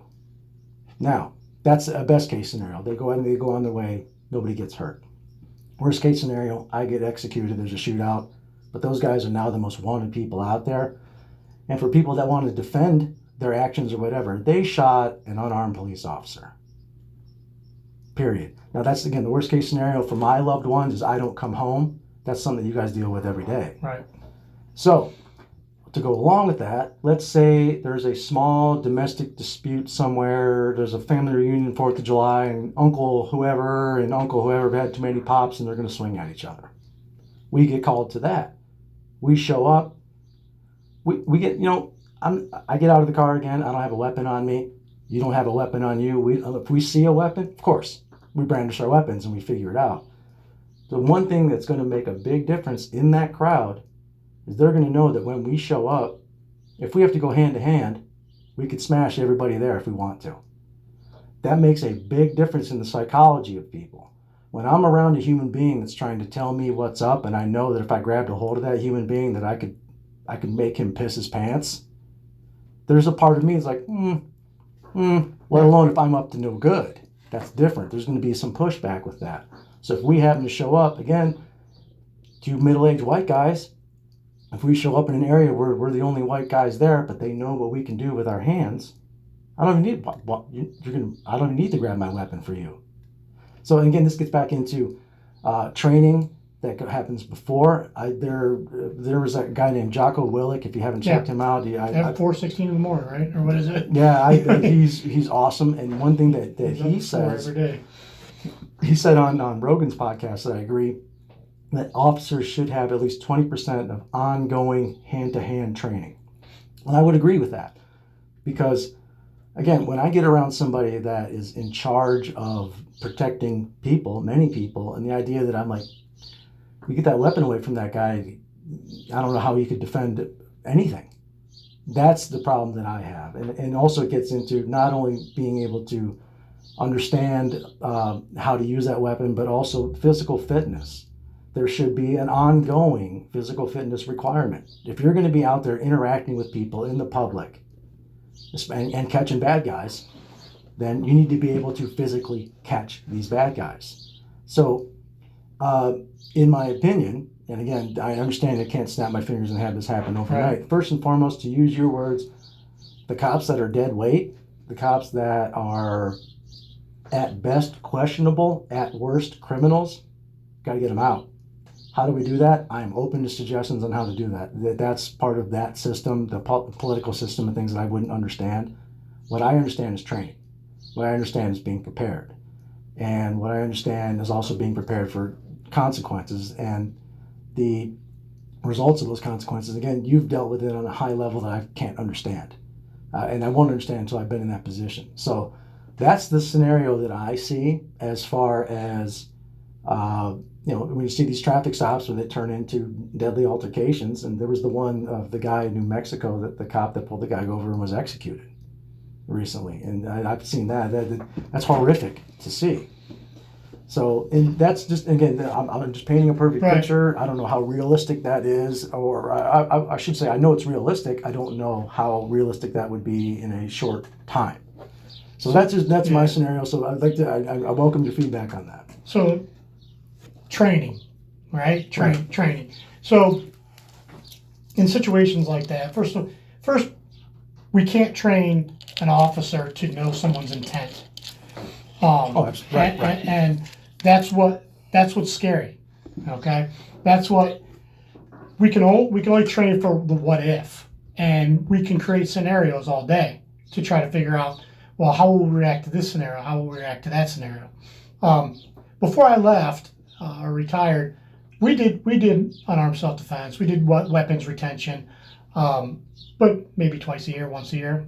Okay, there are cops, and you can just physically look at them and say, that dude goes to jiu-jitsu classes. That dude works out. That dude is on top of his game. I would see those guys at the gym before I even knew they were a cop. Right, and then you're like, that guy can. Right, he should be a cop because he can handle himself. Sure. Right. Yeah. So those guys, but that's all self-initiated. Right, and that was the feedback I got from some of those older, or around our age, maybe a little older, was the good luck trying to get somebody that's been doing this for 20 years to do it now. Yeah, it's not going to happen. Right. And so we need to lose them through attrition. Sure. We can't bench them, right? Because this isn't a game. But we can say we can make our hiring process better. And I agree with that. Absolutely. And it has. I can assure you that for the department I worked at, we have a specific person involved in hiring process who does backgrounds, who does interviews. But it still falls on final interview with politicians, or administrative individuals who hasn't worked the road in 20 years or ever, right? You might have a safety service director who was a secretary, and she's the end all, You may have a chief who worked the road for 3 years and then promoted the rest of his career.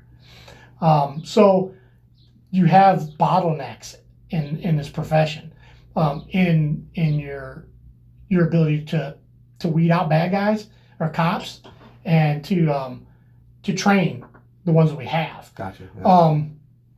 So like I said, I was a field training officer, right? And I had to go to school. It was a couple weeks long to learn how people learn. Teach them the laws, teach them our policies and procedures, our map, our city, and how to make quick decisions. You can teach how to make quick decisions, but like I said, you can't teach what a person's intent is. So yeah, that's got to be one of the trickiest things to be able to. I don't know how many times I've searched houses or and walked in a bedroom and then had my back to a closet that somebody was hiding in. That they could have took me. I could have been taken out thousands of times in my career. For some reason, it didn't happen. Probably a lot more you don't know about. I probably have something to accomplish still. You know what I mean?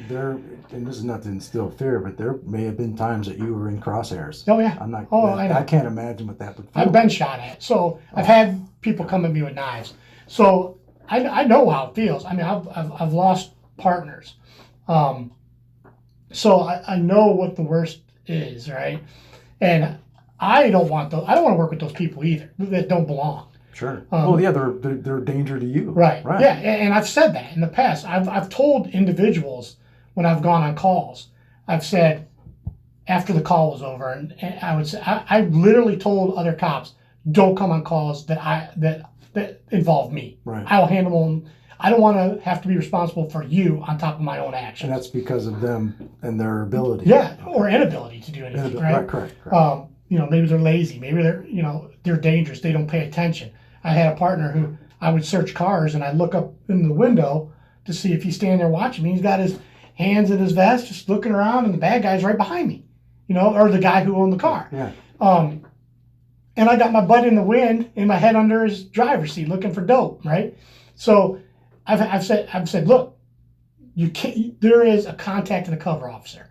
So there's training out there. The problem is once you get the job, you can skate through. Mm-hmm. And you said at the beginning. Yeah. And once you made the cut, then you're in a union, right? And well, it's like that with teachers too. Yeah, bad teachers. You got bad grocery baggers. Every cop's not a hero. Every teacher is not a hero. Hate to break it to you if you're a teacher or a cop. Although if you're going to be legitimate in those professions, hats off to you. If you're not, it's easy to skate, of course. Yeah. And just like all the professions, there are those bottlenecks. Like I said, teachers have principals and superintendents and school boards. And, we have a chief's office administration in City Hall. Yeah. So, and courts, right? How many hoops you got to jump through? Right. Yeah. We can arrest this guy 15 times, but because he doesn't do jail time, it's not on me. Yeah. It's not the cops not doing their jobs. There's more than just the cops. As far as your scenario, though, when I train new cops, or used to train new cops, I don't know if you've ever noticed, but if you ever saw an officer walk up to a car and touch the taillight, ever seen him? Yeah. So that's putting their fingerprint on the back of that car to show that that's evidence. I've heard that before. That's so right. Yeah. I would always teach that. Yeah. I would, you see sometimes, you never really have an officer jump right out of the car, right? And when they pull you, it'll be they stop for a minute, right? There's a hesitation. Sure. They want to just see if there's a reaction. Are they moving around quickly? Right. Yeah. For the movement. Like they're stuffing so stuff behind. We're gathering reasonable suspicion, a hunch, trying to see if there's any probable cause going on, right? Sure. So they're beginning their investigation. From the minute you get pulled over, right? Yeah, for sure. But there are tactical ways to approach a vehicle, where you stay behind that B pillar, between where the doors, for protection. Sure. It's harder. It's harder to shoot somebody when you got to go like this than if they're standing right here in your window and all you got to do is pull a gun out. Sure. So that takes experience. And you should be frightened when you're on a traffic stop. Yeah, I would be terrified every time. I remember the most unnerving. My very first traffic stop was nothing big. It was by Rich Tool at a stop sign, right? Person rolled the stop sign. I was so nervous. I literally ran their social security number wrong 3 times over the radio. And the third time I'm like, and I wrote it down correctly, but said it wrong 3 times because I was so nervous. So eventually I just said, just have a nice day, right? If I can't even speak on the radio, I'm not going to write him a ticket, right? But so it's nervous. And then now if you look at your environment, so you put us in this project area, right? And known drug traffickers, known violence, no violent crime, heavy drug use, all kinds of, that may be a possible stolen vehicle. We don't know, sure.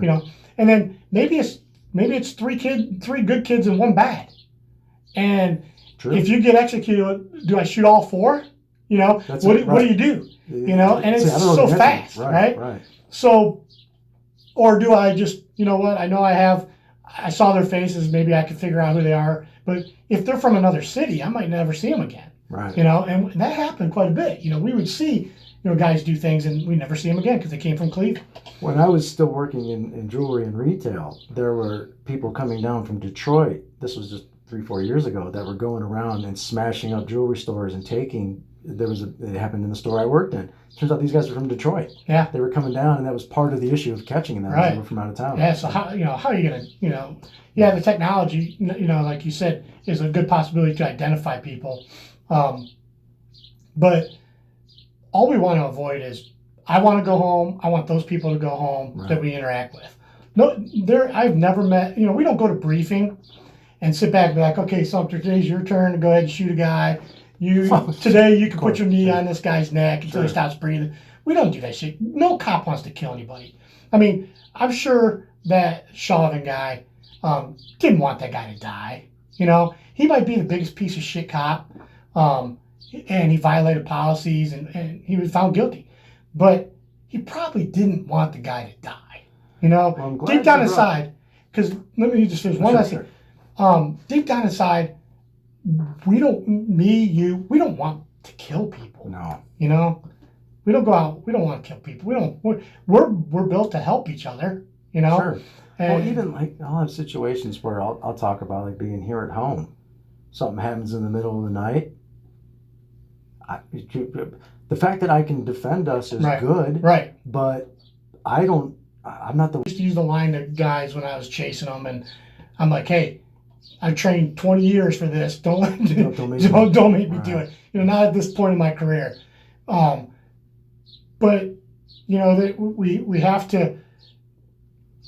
There's a thing called a force continuum, and we train on it. We're taught it in the academy. We're taught it every day. Where the first level of force is a show of force. We show up. Sure. Well, Right? yeah, right. So when you see a cop in your rearview mirror, you see a cop coming up your front porch, oh shit, right? Right. So that's right. the first show of force. There is authority there. That now, when you call for help, you're no longer in charge of your home. You called for police. Right. So now they're the Call us ones in. going to make the Right. decisions, right? So Right. there is that level of force already just by showing up, being in uniform, and then it Which gets me escalates. into go ahead. But yeah, but it just escalates to, okay, well now maybe they're giving me verbal cues that they're not going to cooperate. Maybe it's a guy like you who might take a fighting stance. There might be physical features that you display that that are something that I need to worry about. Maybe you're in great physical condition and I'm the fat cop, right? So Right. Well, this is where I got to take those into consideration, Sure. and those are considered in this force. So cops are allowed to go one level higher than what they're presented with in the Okay. force. So if you're refusing to move, I'm allowed to use pressure points, non-lethal like mace, right? okay. If you're punching or throwing it, then I can use striking. I can strike you with a baton. I can punch you. I can use impact weapons, whatever it is. So there's a level, and if you're assaulting me, now you're not only assaulting someone else, you're assaulting me. I can go up another level to where there's chokeholds. There's Well, there are chokeholds, but I can just grab somebody's wrist. sure, and we just, learn that. Just that, and all of a sudden, they can't. What I'll say, I do that with just my basic training. Is I'll show in hand fight, take a 2-on-1, and they'll say, "What about that guy's other arm?" I say, "Okay, I'll take a 2-on-1." I say, "Try to hit me with that arm." You can't. We have pain compliance, right? Sure. So we're allowed to use pain compliance. The problem is you got somebody doped up. They don't have a level of pain where I'll Right. snap their arm. Then what? I wasn't allowed to break wrists. I'm not allowed to, so you don't know where that. And this is where a real discussion should be about what is acceptable yeah. force and what isn't. Because Right. again, something tells me if you're all doped up and I shatter your arm and then get you somehow, some way in cuffs and get you to help, Sure. that your family, are they going to be happy I broke your arm? No. But compared to where seeing you on a slab, Right. something tells me they would. So in this, And we also get involved with that with mental health. So That's important. people who have mental health issues also have a low tolerance or a high tolerance for pain. So Yeah. so you see a lot of officers get involved in lethal situations with people who have mental illness, and then they're like, well, you should have known. Well, that's the intent. I don't know. Right. You can't. There's nobody that can say, hey. Now there are times we're like, hey, we're going over to 123 Main Street again because Mr. Happy time is this being an week, idiot, sure, right? sure. Then we can prepare, Sure. and we can send officers who have better training. We have crisis intervention officers who had additional training, how to talk to those people, how to de-escalate situations. But those people aren't. Maybe we don't have a whole full force of them, right? And that gets back into recruiting, and like you said, get the bottleneck out, let some Right. of those kind of fall off. And, Right. and But sure. I saw, when I watched the Chauvin do his thing, right? Well, we're going to watch that here. Okay. Yeah. All right. So I'll bring that back up then. Yeah. So But yeah, or you can just. actually, yeah. So on that note, also for time constraint, I can Sure. sit here, we can chat all Oh, day. it'll be all night. I don't even know what time it is now. I don't even know. Yeah, 11:30. Okay, We're all right. All right, we got time. So I've got 4 hours of recording time. Okay. One thing I want to show 2 videos to you. One we're going to watch first is George Floyd. Obviously, everybody out there that's going to see or hear this is probably familiar with the case, probably familiar with what led up to it, probably familiar with what has happened since then. And what I would ask is I want to show this to you, and I want you to try to imagine that when the video starts, you are the commanding officer. You just showed up on the scene. And we'll watch the video, and then when the video is done, some feedback, something that you would have done different, Sure. or maybe nothing at all. I don't know. Okay. And then so we're gonna watch the Derek Chauvin George Floyd video, and then another one that is, I'll keep my opinions until after they're done, but it's a video of a man named Daniel Schaefer, that a lot of people may not know this video.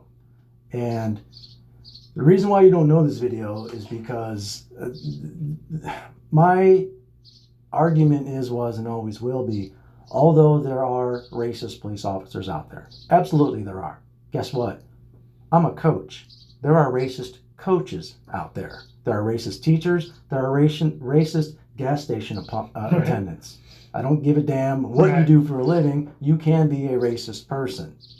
This is not what I'm talking about. The reason why I bring up these two videos in particular is because, number one, the George Floyd video, it's around the world. Everybody's heard about it.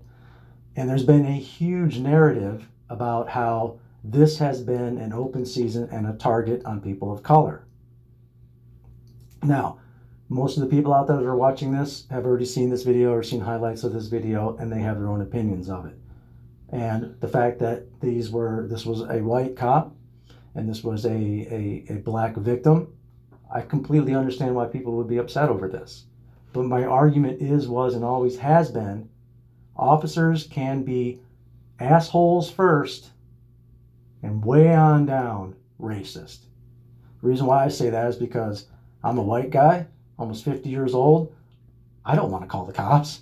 I don't want to call the cops for any reason. The reason why is because of what you just said. If I call the police to come to my house, I'm giving up some freedom. Right. Because I've called for assistance.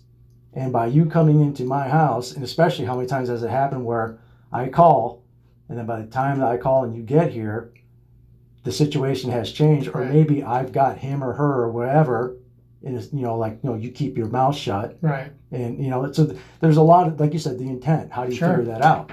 So, the Daniel Schaefer video is one that when I showed it to a couple people that I work with, I'll share their reaction when we're done here. So again, the first one that we're going to watch is going to be the George Floyd video. I'm going to pull it right up here on the laptop, and you can watch it. And then for everybody at home, I will be showing it behind so we can see it at the same time.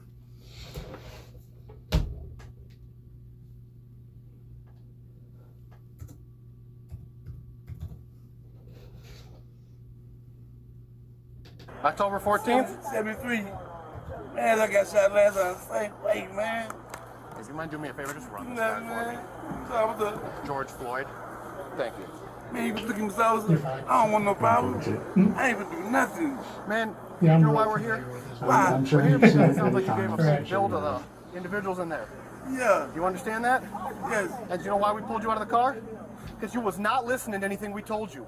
Right. I didn't know what was going on. You listen to us and we will tell you what's going on, all right? When you're moving around like that, that makes us think way more is going on than we need to know. Right. And that's all I had was officer was. Gotcha, all right. We're gonna put you in the back of a squad, all right? So, can I talk to you? Yeah, we're gonna sort all this out, all right? Please, man. That's your car key? It's my sister. Key fob right there? Yes, sir. Man, I got one problem. Yeah, I'm gonna hold on to that for you, all right? Stand up. Please, man. All right. Can I give me? Because I was so messing with you. I was like right now. I'm like, what's going on? Yeah, and look at you still able to reach your side. You're making me nervous. That's why I was feeling. It's my wrist. Okay. Yeah, I got you. We'll fix all that. We'll fix all that, but you gotta walk with me. Ooh. Oh. Ouch. What are you on something right now? No, nothing. Because you acting real erratic. Man, I'm scared, man. Let's go. God, You got man. foam around your mouth too? Yes. Yes, I was just moving earlier. Okay. Man, what up? All right, let me calm down now. This feels a little better now. All right, okay. Do me one favor, man. And we gonna talk about that once we get to the car. Stop moving There around. were 4 officers charged, I believe. Man. God, don't leave me, man. Please, man, don't leave me, man. Oh, please don't leave me, man. Yeah, just unlock the door for me. I was really thinking. Stand up. Stop falling down. I'm claustrophobic, man. Stand up. I'm claustrophobic. Stay on your feet and face the car door. Please, man. Please. No. Please. Not yet. Keep the door open. Keep the door I just open. want to talk to you, No. man. Please, let me talk to you. Man, you ain't listening to nothing we're saying, so we're not gonna listen to nothing you're saying. I'm claustrophobic. Face the door. Please, man. I'm claustrophobic. I hear you, but you are gonna face this door right now. Stop. I'll do anything. I'm really not telling you, man. I'm not a resistor, man. I'm not. You can ask him. They know me, you Check know. that side. God, man, I'm gonna do anything against y'all. Why is it going on like this? Look at my wrist, Mr. Officer.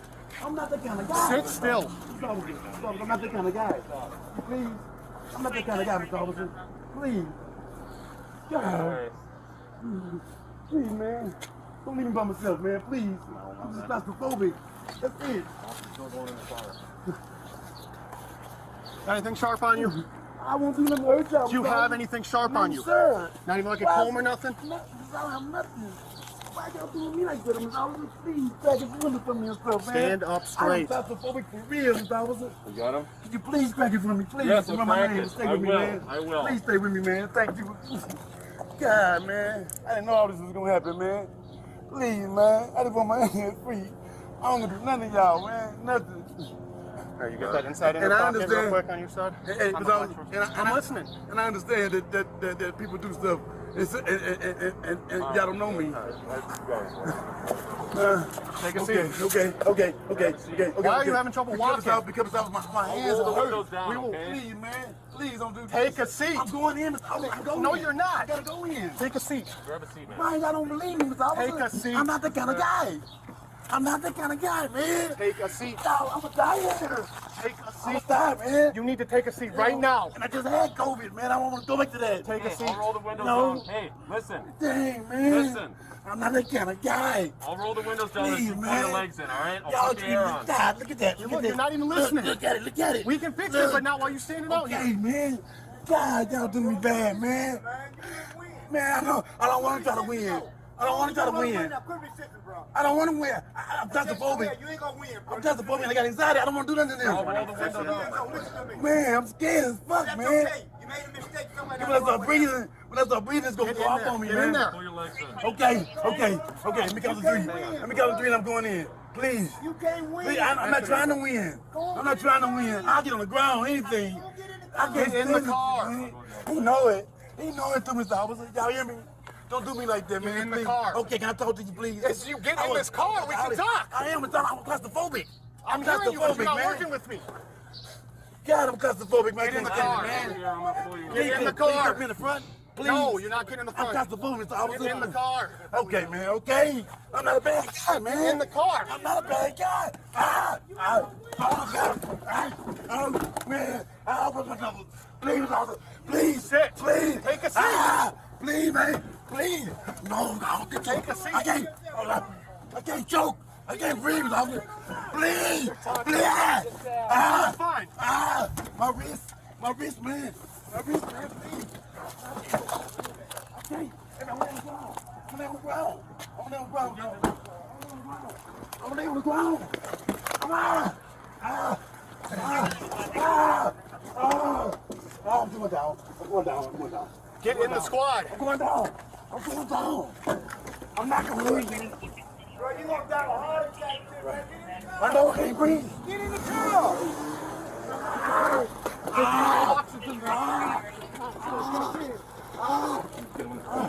I can't COVID, man.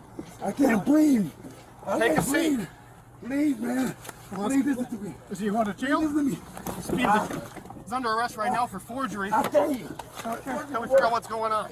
For what? Take him out. For what? Please, man. I can't fucking breathe. Here, come on out. Look at you. Thank you. Thank you. Get him on the ground. Get on the ground. On the ground. My wrist.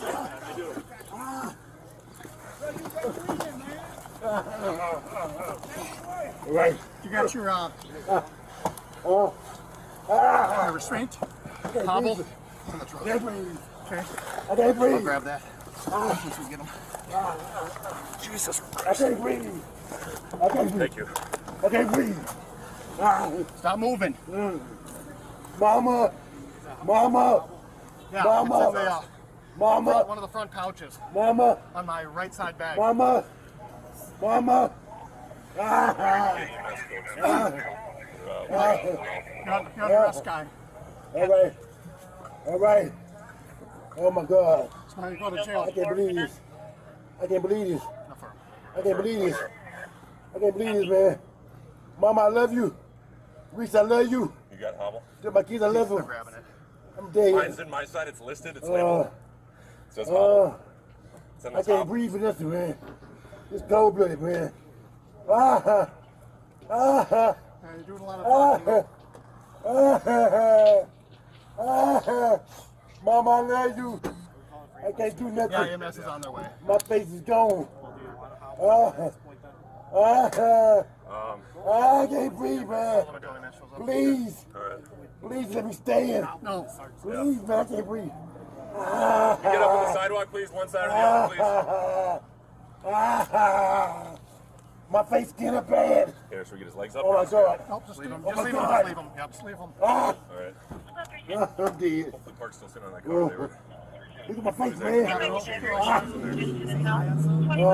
I'm assuming so. I believe so. We found a He pipe. wouldn't get out of the car. Yeah, he was leaving. I hate Just- you he to wasn't this following man. his directions. Mercedes? Please, Yeah, the Across blue the street, Mercedes. Park's watching. please, Two other people with him. please, I can't breathe. Please, man. Please, somebody help me. You can probably step it up then. You got it?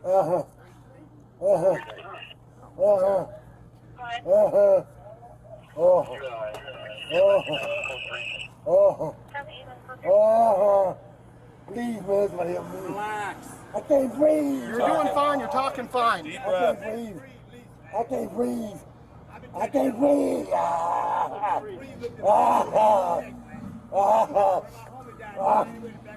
My body just died this day.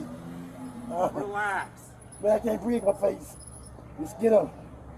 You gotta be doing something. What do you want? I can't breathe. Please, the knee in my neck. I can't breathe shit. Get up, get in the car, man. I will. Get up, get in the car. I can't move. I've been waiting the whole Ah!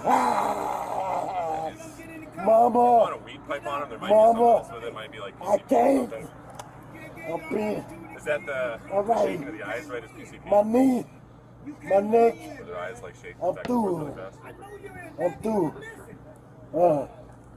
I'm claustrophobic. My stomach hurts. My neck hurts. Everything hurts. There's water or something. Please. Please. I can't breathe, officer. You're doing a lot of talking. A lot of They yelling. gonna kill me. They gonna kill me, man. Takes a heck of a lot of oxygen to Come on, man. All right, we'll go ahead and Yep. stop it right The most of it after that's the same. Yeah, that's, I mean, at that point. Right, we all know what it's- happens, right? and so again, the question I have is, right where that video started, let's say you showed up. What would you have done different? What would you have said? Well, as a boss, first of all, I was never a boss. I always liked being number two. I didn't want that responsibility. Smart. But the first thing you want to know is what are they being detained for? Sure. Why is he sitting on the ground? You got a guy handcuffed. What's going on? Sure. So somebody needs to explain what's going on. And And it's we didn't obvious. get to the part where the crowd really starts Sure. getting, but I mean, rightfully so. The guy was unconscious. Sure. So the thing is, in a situation like that, they're arresting him. He's got handcuffs on. He's not free to leave. And their next job is to get him in the car. Sure. And immediately when they open the door and he dead weights it and drops to the ground and says he's claustrophobic, he is resisting. Sure. Okay. Oh yeah. You never see anybody throw a punch. They're just trying to shove him in the car. Right. Saying you're claustrophobic, people are going to say anything to get out of being arrested and taken to jail. Right. Of course. Yeah. Right. Sure. So in that situation, you stuff them in the car the best you can. It looks like they got him in, and then for some reason the guys on the other side That's the thing that yeah. couldn't control his head. Because if they had the legs, they should have been able to close the door. Once you get him in the car, the rule is you don't let him out until you get to the jail. Right. See, Right. I look at that and I'm like, if I had one other person that knows what I know how to do, we could have that guy in there in 3 seconds. Sure. No problem. The other thing is you can use your pain compliance. You can use arm bars and pressure point controls, whatever it takes to get them to comply. But now you got people recording you, right? And you know you're on a record because you're wearing body cam. So you do have to be graceful. Now, getting them in the car, right? Sure. It might take some. Yeah. Everybody there was aware that they were being recorded. Right. Sure. So they definitely don't want to cross that line of assaulting the man, right? Right. And I think they did a good job of not assaulting him, not showing that they disliked him. There was nothing like that. You know, they're trying to make an arrest.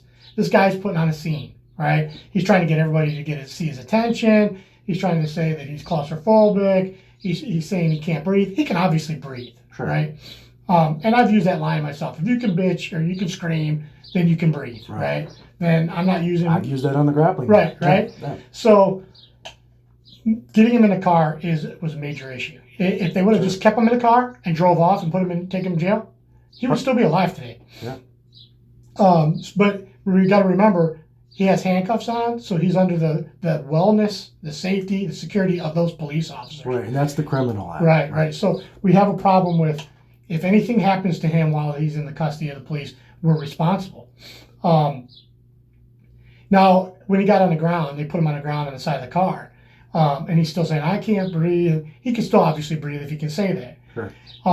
And one of the guys had a good idea to get the hobble out. The hobble was a little hook with a strap, looked like a dog leash, right? Yeah. So all you do is connect their arms to their feet, and you pick them up like a hog tie. Yeah, it's a hog tie. Right? Yeah. And then applying that, everybody can pick them up by a corner, And just shove them in the back seat of the truck, and take them to jail. Sure. That didn't happen. For some reason, somebody decided, somebody said, let's use it, and somebody decided not to apply it.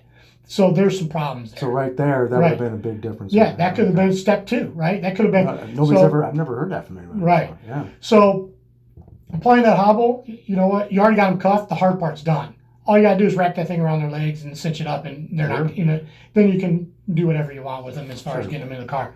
And then the other issue is leaving them on the ground for such a long time on his stomach.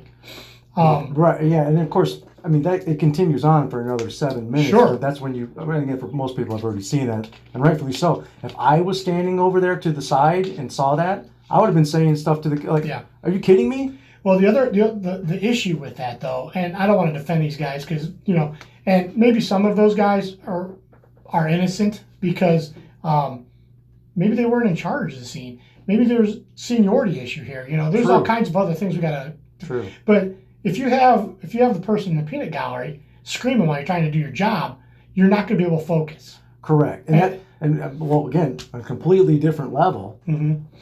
You know how many times I've been as a coach wrestling matches and hearing people in the stands saying that kid's stalling. Right. And the ref won't call it because Sure. even if the kid really was, because it's an F-U, don't tell me how to do my job. Oh, yeah. It's the same thing in a baseball game. No, that was too high. That was a ball. That was a strike. And so that's a much lesser degree, Sure. but it's the same psychology. Right. Sure. So, yeah, that comes into play. The issue here is that when we restrain people, and I'm sure you've done it too, when you do a rear naked choke on someone, you knock them out, right? Well, then you have to revive them. Right. Yeah. You have to sit them up Sure. and slap them on the back or whatever it takes to get them to start breathing again and come conscious and get the blood flow. If you got, if you have that smell assault, something like that, but who carries that? Well, yeah, exactly. Well, the police do. So yeah, you guys do. Right. So actually, jiu-jitsu coach probably should. Yeah, maybe. Yeah. Anyway, but yeah. But so there is a responsibility for care now. Right. And it's obvious George Floyd did everything he could to avoid being taken to jail. He was being arrested for, the forgery, what they said on the video. There's probably other charges, resisting and all that stuff. But he also had, if he would have just walked in the car, it's not the first time he was in a police car. You know what I mean? No. And for some reason that day he didn't want to go to jail. Because if he had just complied, that could be alive. He'd be responsible for his own outcome as well. Yeah. So I don't want to place the blame on bad technique, bad this, bad that, when we all have blame. Well, that's what I'm saying. There was a perfect storm, a combination of a lot of things that really went bad that day. Yeah, but here the thing about it is putting someone in a chokehold or putting your knee on somebody's neck for that long of time and not checking on their condition, that puts you in jail for the rest of your life, right? Yeah. So he's going to get what he has coming to him because he made some bad moves. But I still, like I said, deep down inside, I don't think he wanted to kill the guy. No, because there's would easier agree ways with to that. kill people, right? Sure. You could put him in the car and take him somewhere and do something if you really wanted to kill him. Well, and that's the scary thing, is there are a lot of things that police officers can do with impunity. Sure, I'm sure. But yeah. But I'll tell you, every police shooting that either I've been involved with or I'm aware of, it still goes to grand jury, even if it's just. Right. So even if the investigator, and don't get me wrong, like if the Elyria Police Department was involved in a shooting, a different department does the investigation. We don't investigate. And that's how it should be. Right. Well, So to avoid anything like that. So worst case scenario, which is a group of bad cops Right. doing bad things. Right. So, but that case goes to the grand jury in front of 12, 13 people in our community who decide whether or not that officer is going to get charged with murder. Even as long ago as 15 years ago, that's been going on longer than that. Sure. So people need to realize if cops shoot somebody, they still get they can still get charged with murder until they are at least brought up on an indictment for murder until they go to grand jury. And Everything has to be clear. Agreed. And on that same note, it's going to lead right into my second video here. Okay. The video that we're going to watch now is a guy named Daniel Schaefer. The story on him is this was in, I believe, Mesa, Arizona. It came out. This happened, I believe, 4 or 5 years ago. This is a guy, I believe 23, 24, white guy, had a white girlfriend, and his job was he would go around from building to building and he would kill rodents. That was his job. He would set traps. He also carried airsoft rifles with him to kill these rodents. And there was a night in a hotel room that he and his girlfriend were hanging out. He had a night off, and they were drinking. From what I understand, they weren't drunk, but they had a couple pops, and they were watching, just hanging out in a hotel room. And he was loading or doing something with his airsoft rifle. Somebody from an adjacent room saw that, called the police. So we're going to pick it up right where that happens. Here. Okay.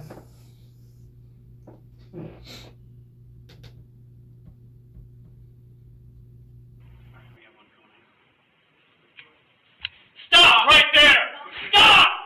Stop! Get on the ground, both of you! Lay down on the ground! Lay down on the ground! Who else is in the room? Nobody. Nobody else is in the room? Nobody. Are you positive? Nobody. Absolutely positive. Okay.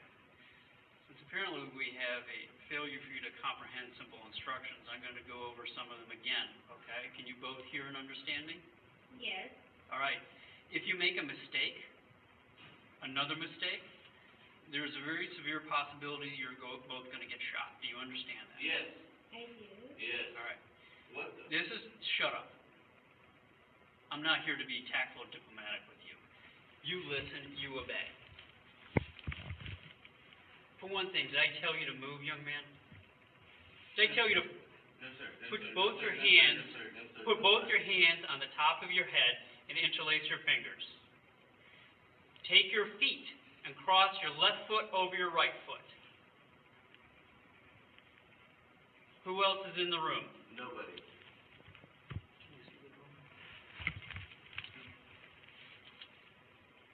All right, stand by, we have contact. All right. Are you both drunk? No.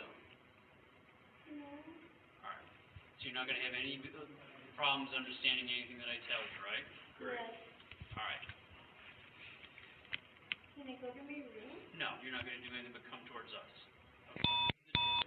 Young man, you are not to move. You're to put your eyes down and look down at the carpet. You're to keep your fingers interlaced behind your head. You're to keep your feet crossed. If you move, we're going to consider that a threat, and we are going to deal with it, and you may not survive it. Do you understand me? Yes, sir. Young lady, shut up and listen. All right? You are to keep your feet crossed. Take both of your hands, put them flat in front of you. You are to push yourself up to a kneeling position. Kneeling position. Now, put both your hands in the air. Okay, crawl towards us. I'm so sorry.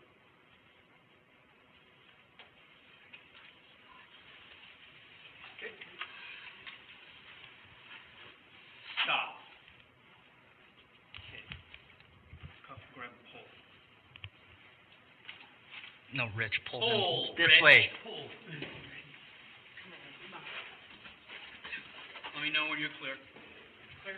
No, you're not clear. You haven't frisked her yet. You're not.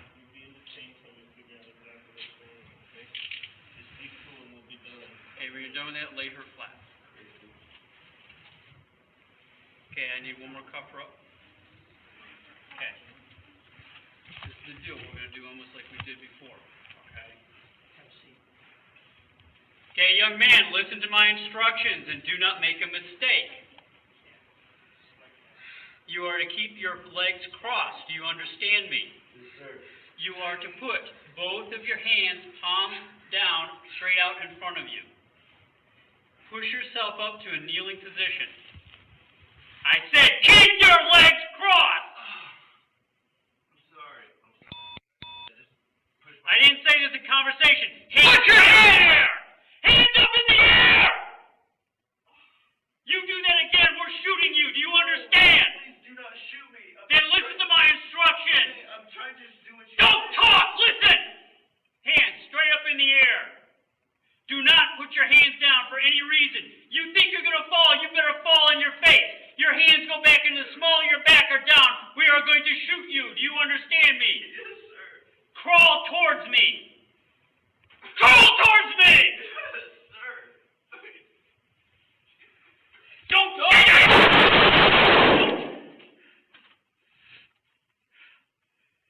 Get up on him. Okay, hold on him. One with me.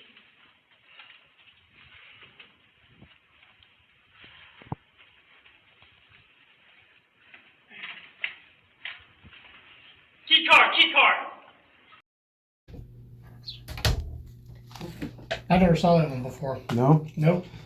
a lot of people haven't. I've been in those situations. Well, in this, again, I'm not afraid to get away from touchy subjects. Sure. I showed this to a couple of coworkers who are black, and they had never heard of this guy. They had never heard of the situation. When I showed them that, I said to them, now, if that was a young black man named George Floyd, or whatever name, doesn't matter, would there be a label of racist added to those police officers? I think so. Oh yeah, in today's day. And those, Correct. there was one officer that fired 5 rounds, and the interesting thing about him, I don't remember his name. You guys can look it up. On the side of his weapon, he wrote on there, "You're fucked." He had that written on the side of his weapon. He was acquitted. All the officers were acquitted with that. There was, like you said, there was a grand jury. There were charges. I think that they were trying to file with that. When I see that, personally, when I watched the George Floyd video when it happened, and obviously we just watched it now, and I've watched it a few times, and it's horrible for me to watch. That video right there, Daniel, that kid was executed. And again, as somebody that's never carried a firearm, never been in that position, never had to been in a situation like that before, I can only share so much. But when I see a kid on the ground crying, saying, "Don't kill me," and he gets executed like that, if that was a young black kid, Arizona would have been on fire. And you know what, probably rightfully so. And if they found that out, then maybe this cop did have a racist. And my point is, this gets preparation, training, and sometimes, going back over the stereotypes, there are some asshole cops out there that have a chip on their shoulder, and race comes way down as far as something that they're concerned with. So if that was a young black kid that just got executed in the hallway, that cop would have immediately been labeled a racist. Sure. And maybe he would have been. I don't know. Maybe he is. And the sad part is, maybe he is a racist murderer who is now walking around who killed a white guy, but we don't know. Because again, it gets back into intent and stuff like you're talking about. So, I mean, that's when you see that second video. What's your impression of that? Well, my first impression is there's a huge disconnect between training and acting. Sure. Acting it out. Sure. There are several different ways that could have been handled. I would have been sufficient with them staying on the ground and then we approach. Yeah, that was one thing. And then handcuff. Sure. Right. Officers get into what's called this fatal funnel, which is that hallway. Yeah. So the hallway, a stairwell, those types of things. And when you're in those, you're restricted, and it's bad either way it goes. You don't know what can happen. But then he gets into this focus, that officer that's yelling all these commands, right? I don't know if he's the one that was the shooter. I believe that he was not. Okay. Now I could be wrong on this. At first, I thought that was the case, Mhm. but there's a couple other podcasts that I follow where actually the lawyer that represented the Schaefer Right. family. I was listening to his. I believe it was a separate officer that was calling the commands. So I could see the argument saying, well, he didn't.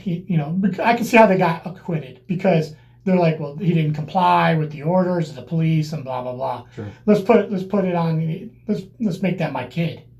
Right? Yeah. And then I would say, well, he was nervous, he was crying. You gave him so many different orders at one time that you confused him, So you have to be clear and concise about what you want someone to do. True. And make sure that they have the ability to do it. Well, yeah, and to be fair, when I watched that, there's a point when he does put both his hands behind his back Yeah. and he's I'm sitting like, why up. didn't they shoot him then? Right. Right. That and Right. that was the moment where I was at, because I knew that this was I a shooting. thought video. that's what was going to happen as well. Yeah. Yeah. But those situations are nobody ever wants to see that happen. And in my mind, we don't know if he was going for a gun. Let's say now we knew he didn't have a gun. It's probable he probably didn't have a gun. But we go to the call, he has a gun. Right. Right. Spotted with a gun. He has an assault rifle, not just a gun. Right. It's probably how it came through. So I think you're right. yeah. So if now you on the way to the call, you're getting in this mindset. There's already a gun on this call. I need to be focused. I need to make sure that this guy does not get to jump on us. And that's probably what the shooter, the officer, was probably thinking, well, you see, if his arm drops towards his waist, he's gone. He even said that. Move your hand toward the small of your Right. back. And I've told people that. Stand still. Don't move. I'm not afraid to shoot you. And I would yell that out when I'm searching houses, too. If you're hiding, come out, because if you surprise me, I'll shoot you, Sure, right? Sure. And most of the time, they're like, okay, forget it, I'm coming out, right? And it makes my job a lot easier. Right. And then there have also been times, like you said, that they don't come out. And then I find them, I've had somebody jump on my back before. So, it's crazy. But in situations like that, you want to, I want to sit back and just by going off the video, it's like, oh man, I can't believe they shot that kid. That's my initial feeling. Well, of course, to either of those videos, there's going to be a gut, visceral Right. reaction. We saw somebody get killed in two Right. videos, so how do you not react like that? Of course, Exactly. But I would have approached it differently. I've never had anybody crawl to me. Now that scenario that they used where they had the girl come stand up and do all that, and come back and walk to him, that is taught in the academy. Yeah, that seemed fine. I didn't have an issue with that's that. taught for mostly traffic stops, for felony traffic stops, where you have the person walk outside the car, stand behind, turn around away from me, walk backwards, come to my voice. Those kind of commands are, are known for felony traffic stops. Sure. But when you got a guy already sprawled out on the ground, then you probably, it looks like you have a team of guys there, at least 2 or 3 cops, I believe right? there were 5. Okay, so they got 5 guys. We can approach with our guns out. His hands are on his head. Walk up, and you can cuff him without incident. Yeah, knee in the back, arms, arms behind the back, search and pat. Sure, which is all, again, this is just stuff I know from movies and things. Right. But, yeah. So I can evaluate them after and say, look, guys, you probably shouldn't have done it that way. You should have done it this way. But then on the other side of the fence, you can say, hey, that one officer I'm sure testified, grand jury said his hand dropped. You can see in this video, this is what, we were on a gun call. I thought he was going for it. We don't know if he's a mental. We don't know if he's on drugs. And essentially that's why he was acquitted, is because of that. And that's why. Yeah. So if there's a problem, with one of those 2 scenarios like that, then we got to figure out the best way of doing it. Sure. The problem is, how do we fix that? And you came down to, you have some ideas. The problem is, like you said, time.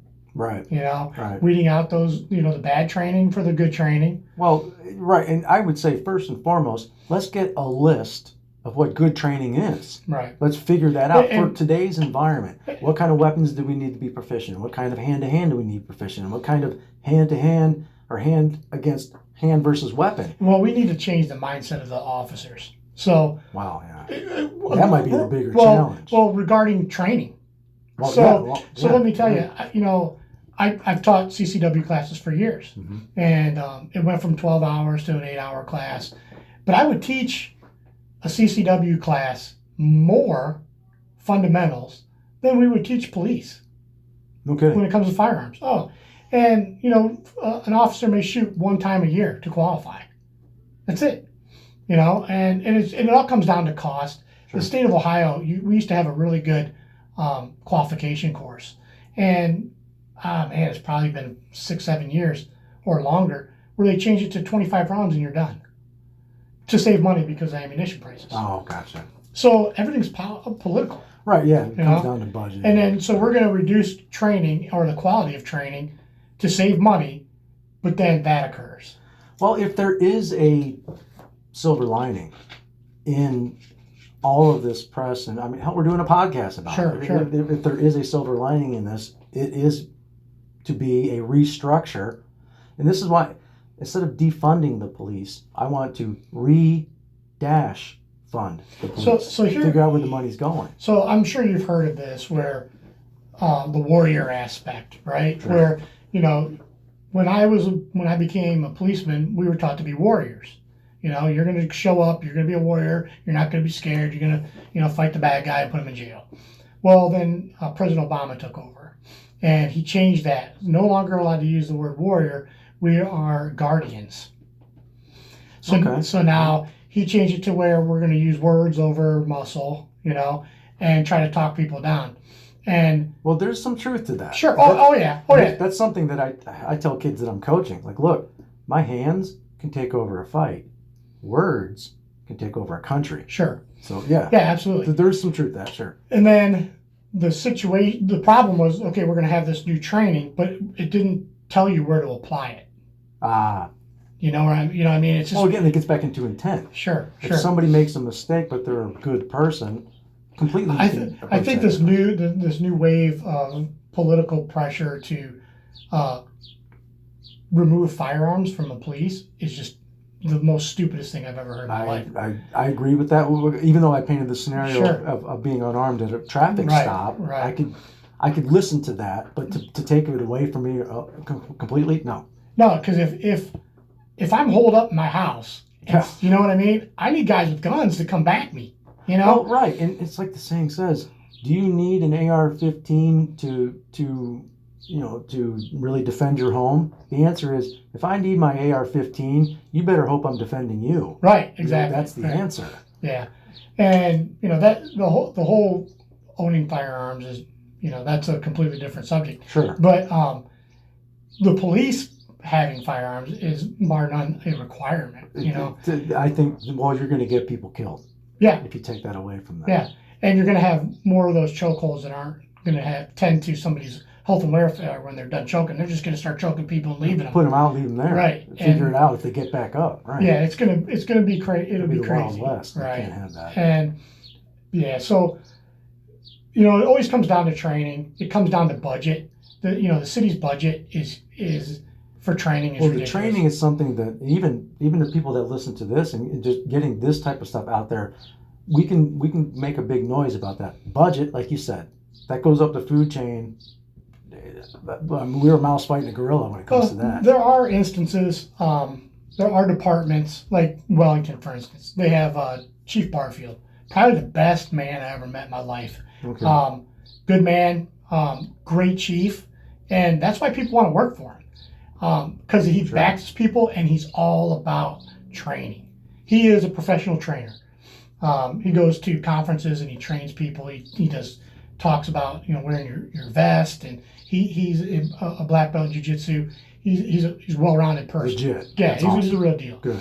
And I mean, if Illyria could ever steal him, that would just turn that city around. Well, there are other guys out there like that. Yeah, or other guys that may have some of that can, like you said, maybe instead of being a position, what if there's somebody who is the jiu-jitsu guy for whatever program? Right. But to have it in one person is awesome. Though. Yeah.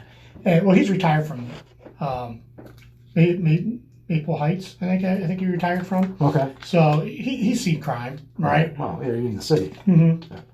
And but the thing is, even if we can't afford training, we got to put it on somehow. Sure. So you don't need to send everybody to a conference or to a school when you can do it as part of their shift.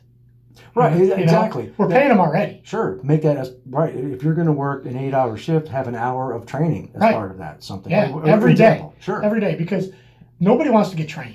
Nobody who wants to change up what they do for their daily activities. You know, I mean, it takes Well, dedication and responsibility. Fighters. Sure. So that's a bit of a different mindset because Right. there's a result. There's a date, time, location. So I there's a met- fight coming up. It's funny that you said that because I met a fighter years ago, Forrest Griffin. Oh yeah, Yeah, I talked to him a little bit. I remember you seeing it was when you were in Vegas. Yeah, I saw yeah. that. Yeah. Yeah, and he volunteered as a sheriff's deputy. Yeah. You know, That's awesome. in Columbus, and that's what he said. He goes, you know what? It's just a shit. You know, I try to put on clinics for these guys because it's terrible. The inability to fight. Yeah. You know. Yeah. And he's totally right. And it's gonna, you know, no matter what kind of training it is, if you have to take away from my shift, my activity, everybody's just like, oh man. Sure. Oh man, we got to go to training today. But the but big then, picture. well, the other problem is it was never realistic. So we had, you know, we have a fax machine. I don't know if you're, you know, it's like it's a big computer screen with scenario shooting. Okay. Yeah. You Yeah. know, Yeah. and we would use that. I'd train guys on that. But you know, it turned into a game. You know, the jujitsu that we would learn turned into a game. You know, we had a good instructor. There was a guy named Lee Frank out of Valeria. He's a lieutenant, I think, right now. Okay. He loves training. He's a hell of a trainer. You know, but when you go into his class, everyone's like, oh God, he's going to be intense and this is going to suck.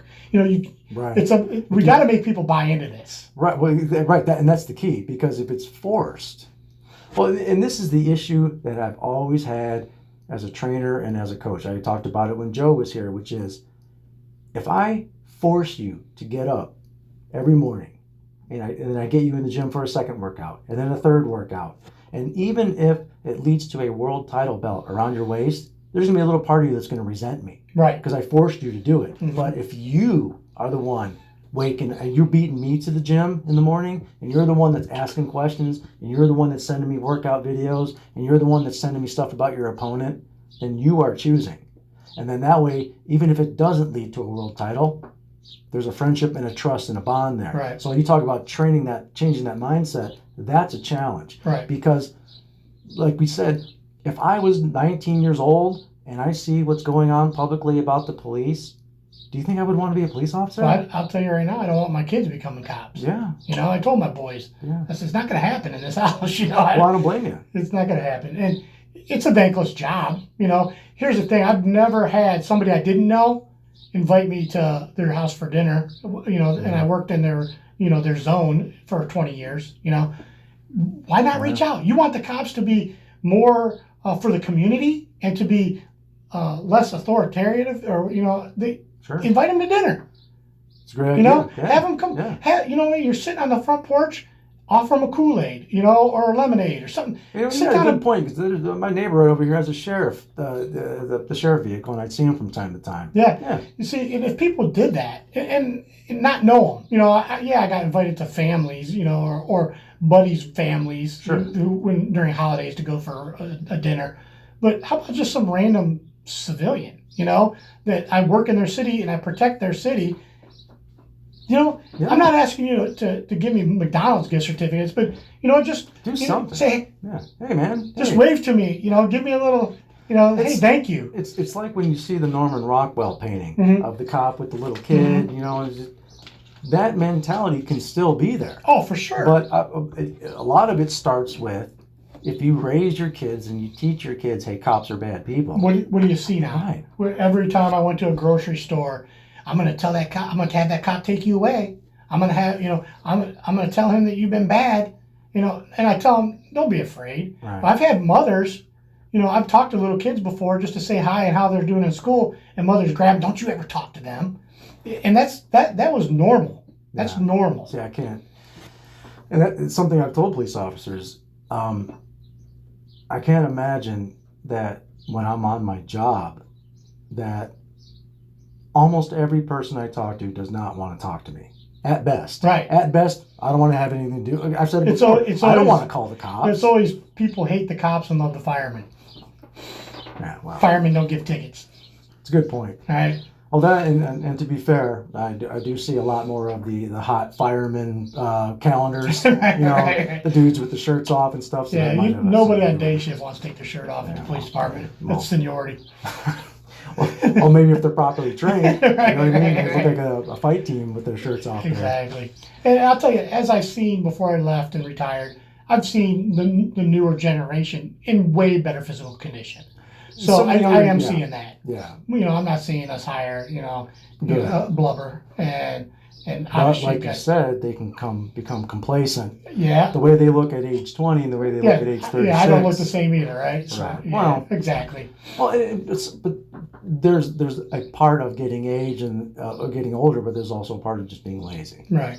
or complacent, like Right. you said. Yeah, this is. I mean, again, I can't imagine some of the things that you've seen, and that's why I wanted to show just a couple examples there.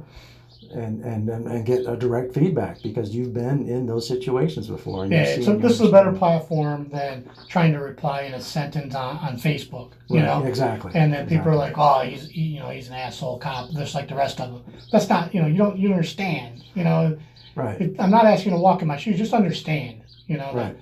that, this is how we're taught, and we have, Again, whether you are a teacher, right, a butcher, a cop, or a coach, you can be a good or a bad person. Absolutely. Bottom line. And you can care or you could not care. You know how many coaches I've met that I'm like, I wouldn't want that guy driving my kid, let alone teaching. right, Are you kidding me? You're out of your mind. And that's a small amount of public importance compared to being a police officer. Yeah. So I can imagine. But it's good hearing that things may be changing. yeah, And this to give this as a forum to talk about some of this stuff. I'm blessed to be able to have this opportunity to share this and of course have a great guest that we can thanks. talk about these things. yeah, There's a real wind of change, without sounding too silly, that I feel is if you turn on the news and turn on the TV or turn on YouTube, there's a lot of people screaming about police reform and a lot of people, quite frankly, opening their fat mouths that shouldn't be, Right. which is why I didn't want to do that.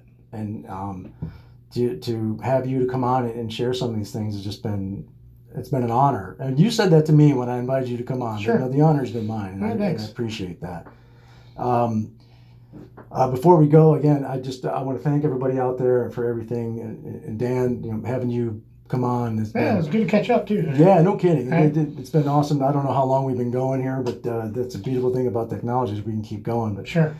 we can sit here and talk all day. But what I'd like to do is have you come back sometime in Sure. the future. And is there anything that you want to plug? Any I don't know if you're doing any training or anything that you want to invite anybody to. No, I'm just, I'm doing my thing, working for a private corporation now, doing computer forensics, and they're taking good care of me. And Good. I never knew how lucrative it was in the private sector over working as a public servant. So it's definitely, Well, nice, in a lot of industries, that's the yeah, case. I wish I would have known, right? Yeah. But it made me who I was. But no, I have nothing that, I need to plug or Cool. anything. I just came to visit an old friend. Well, I appreciate that. And again, for everybody out there watching, if you like the content that you see and hear on the show here, like and subscribe, share it to your friends and family.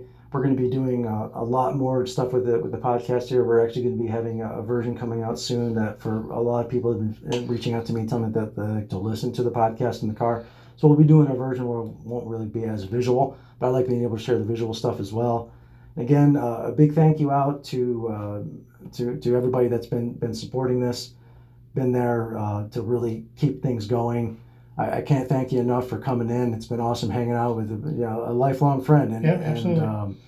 and we say this every time we meet up, but we got to do this again. Sure. Not necessarily. We're going to have a beer Right. sometime. Yeah, and, absolutely. have some fun. But Cool. again, for everybody out there watching, thank you so much. I really appreciate it more than anything.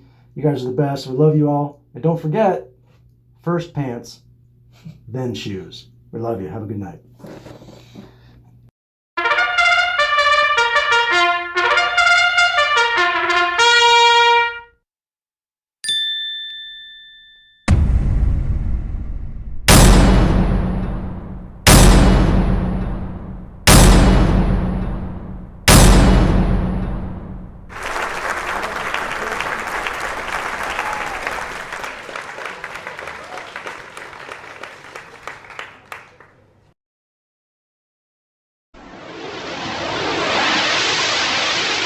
Society is breeding a new kind of criminal.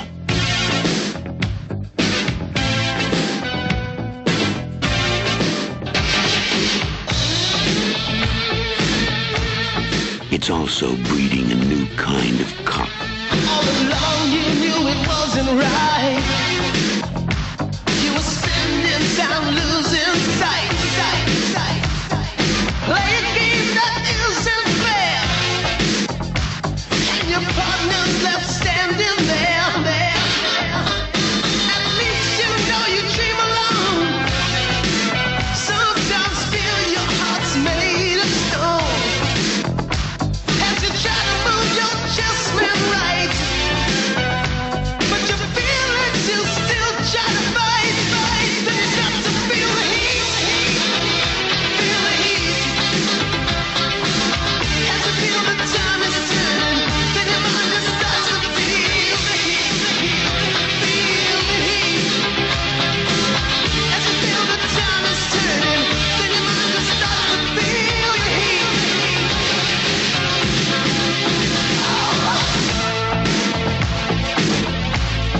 This is where the law stops, and I start.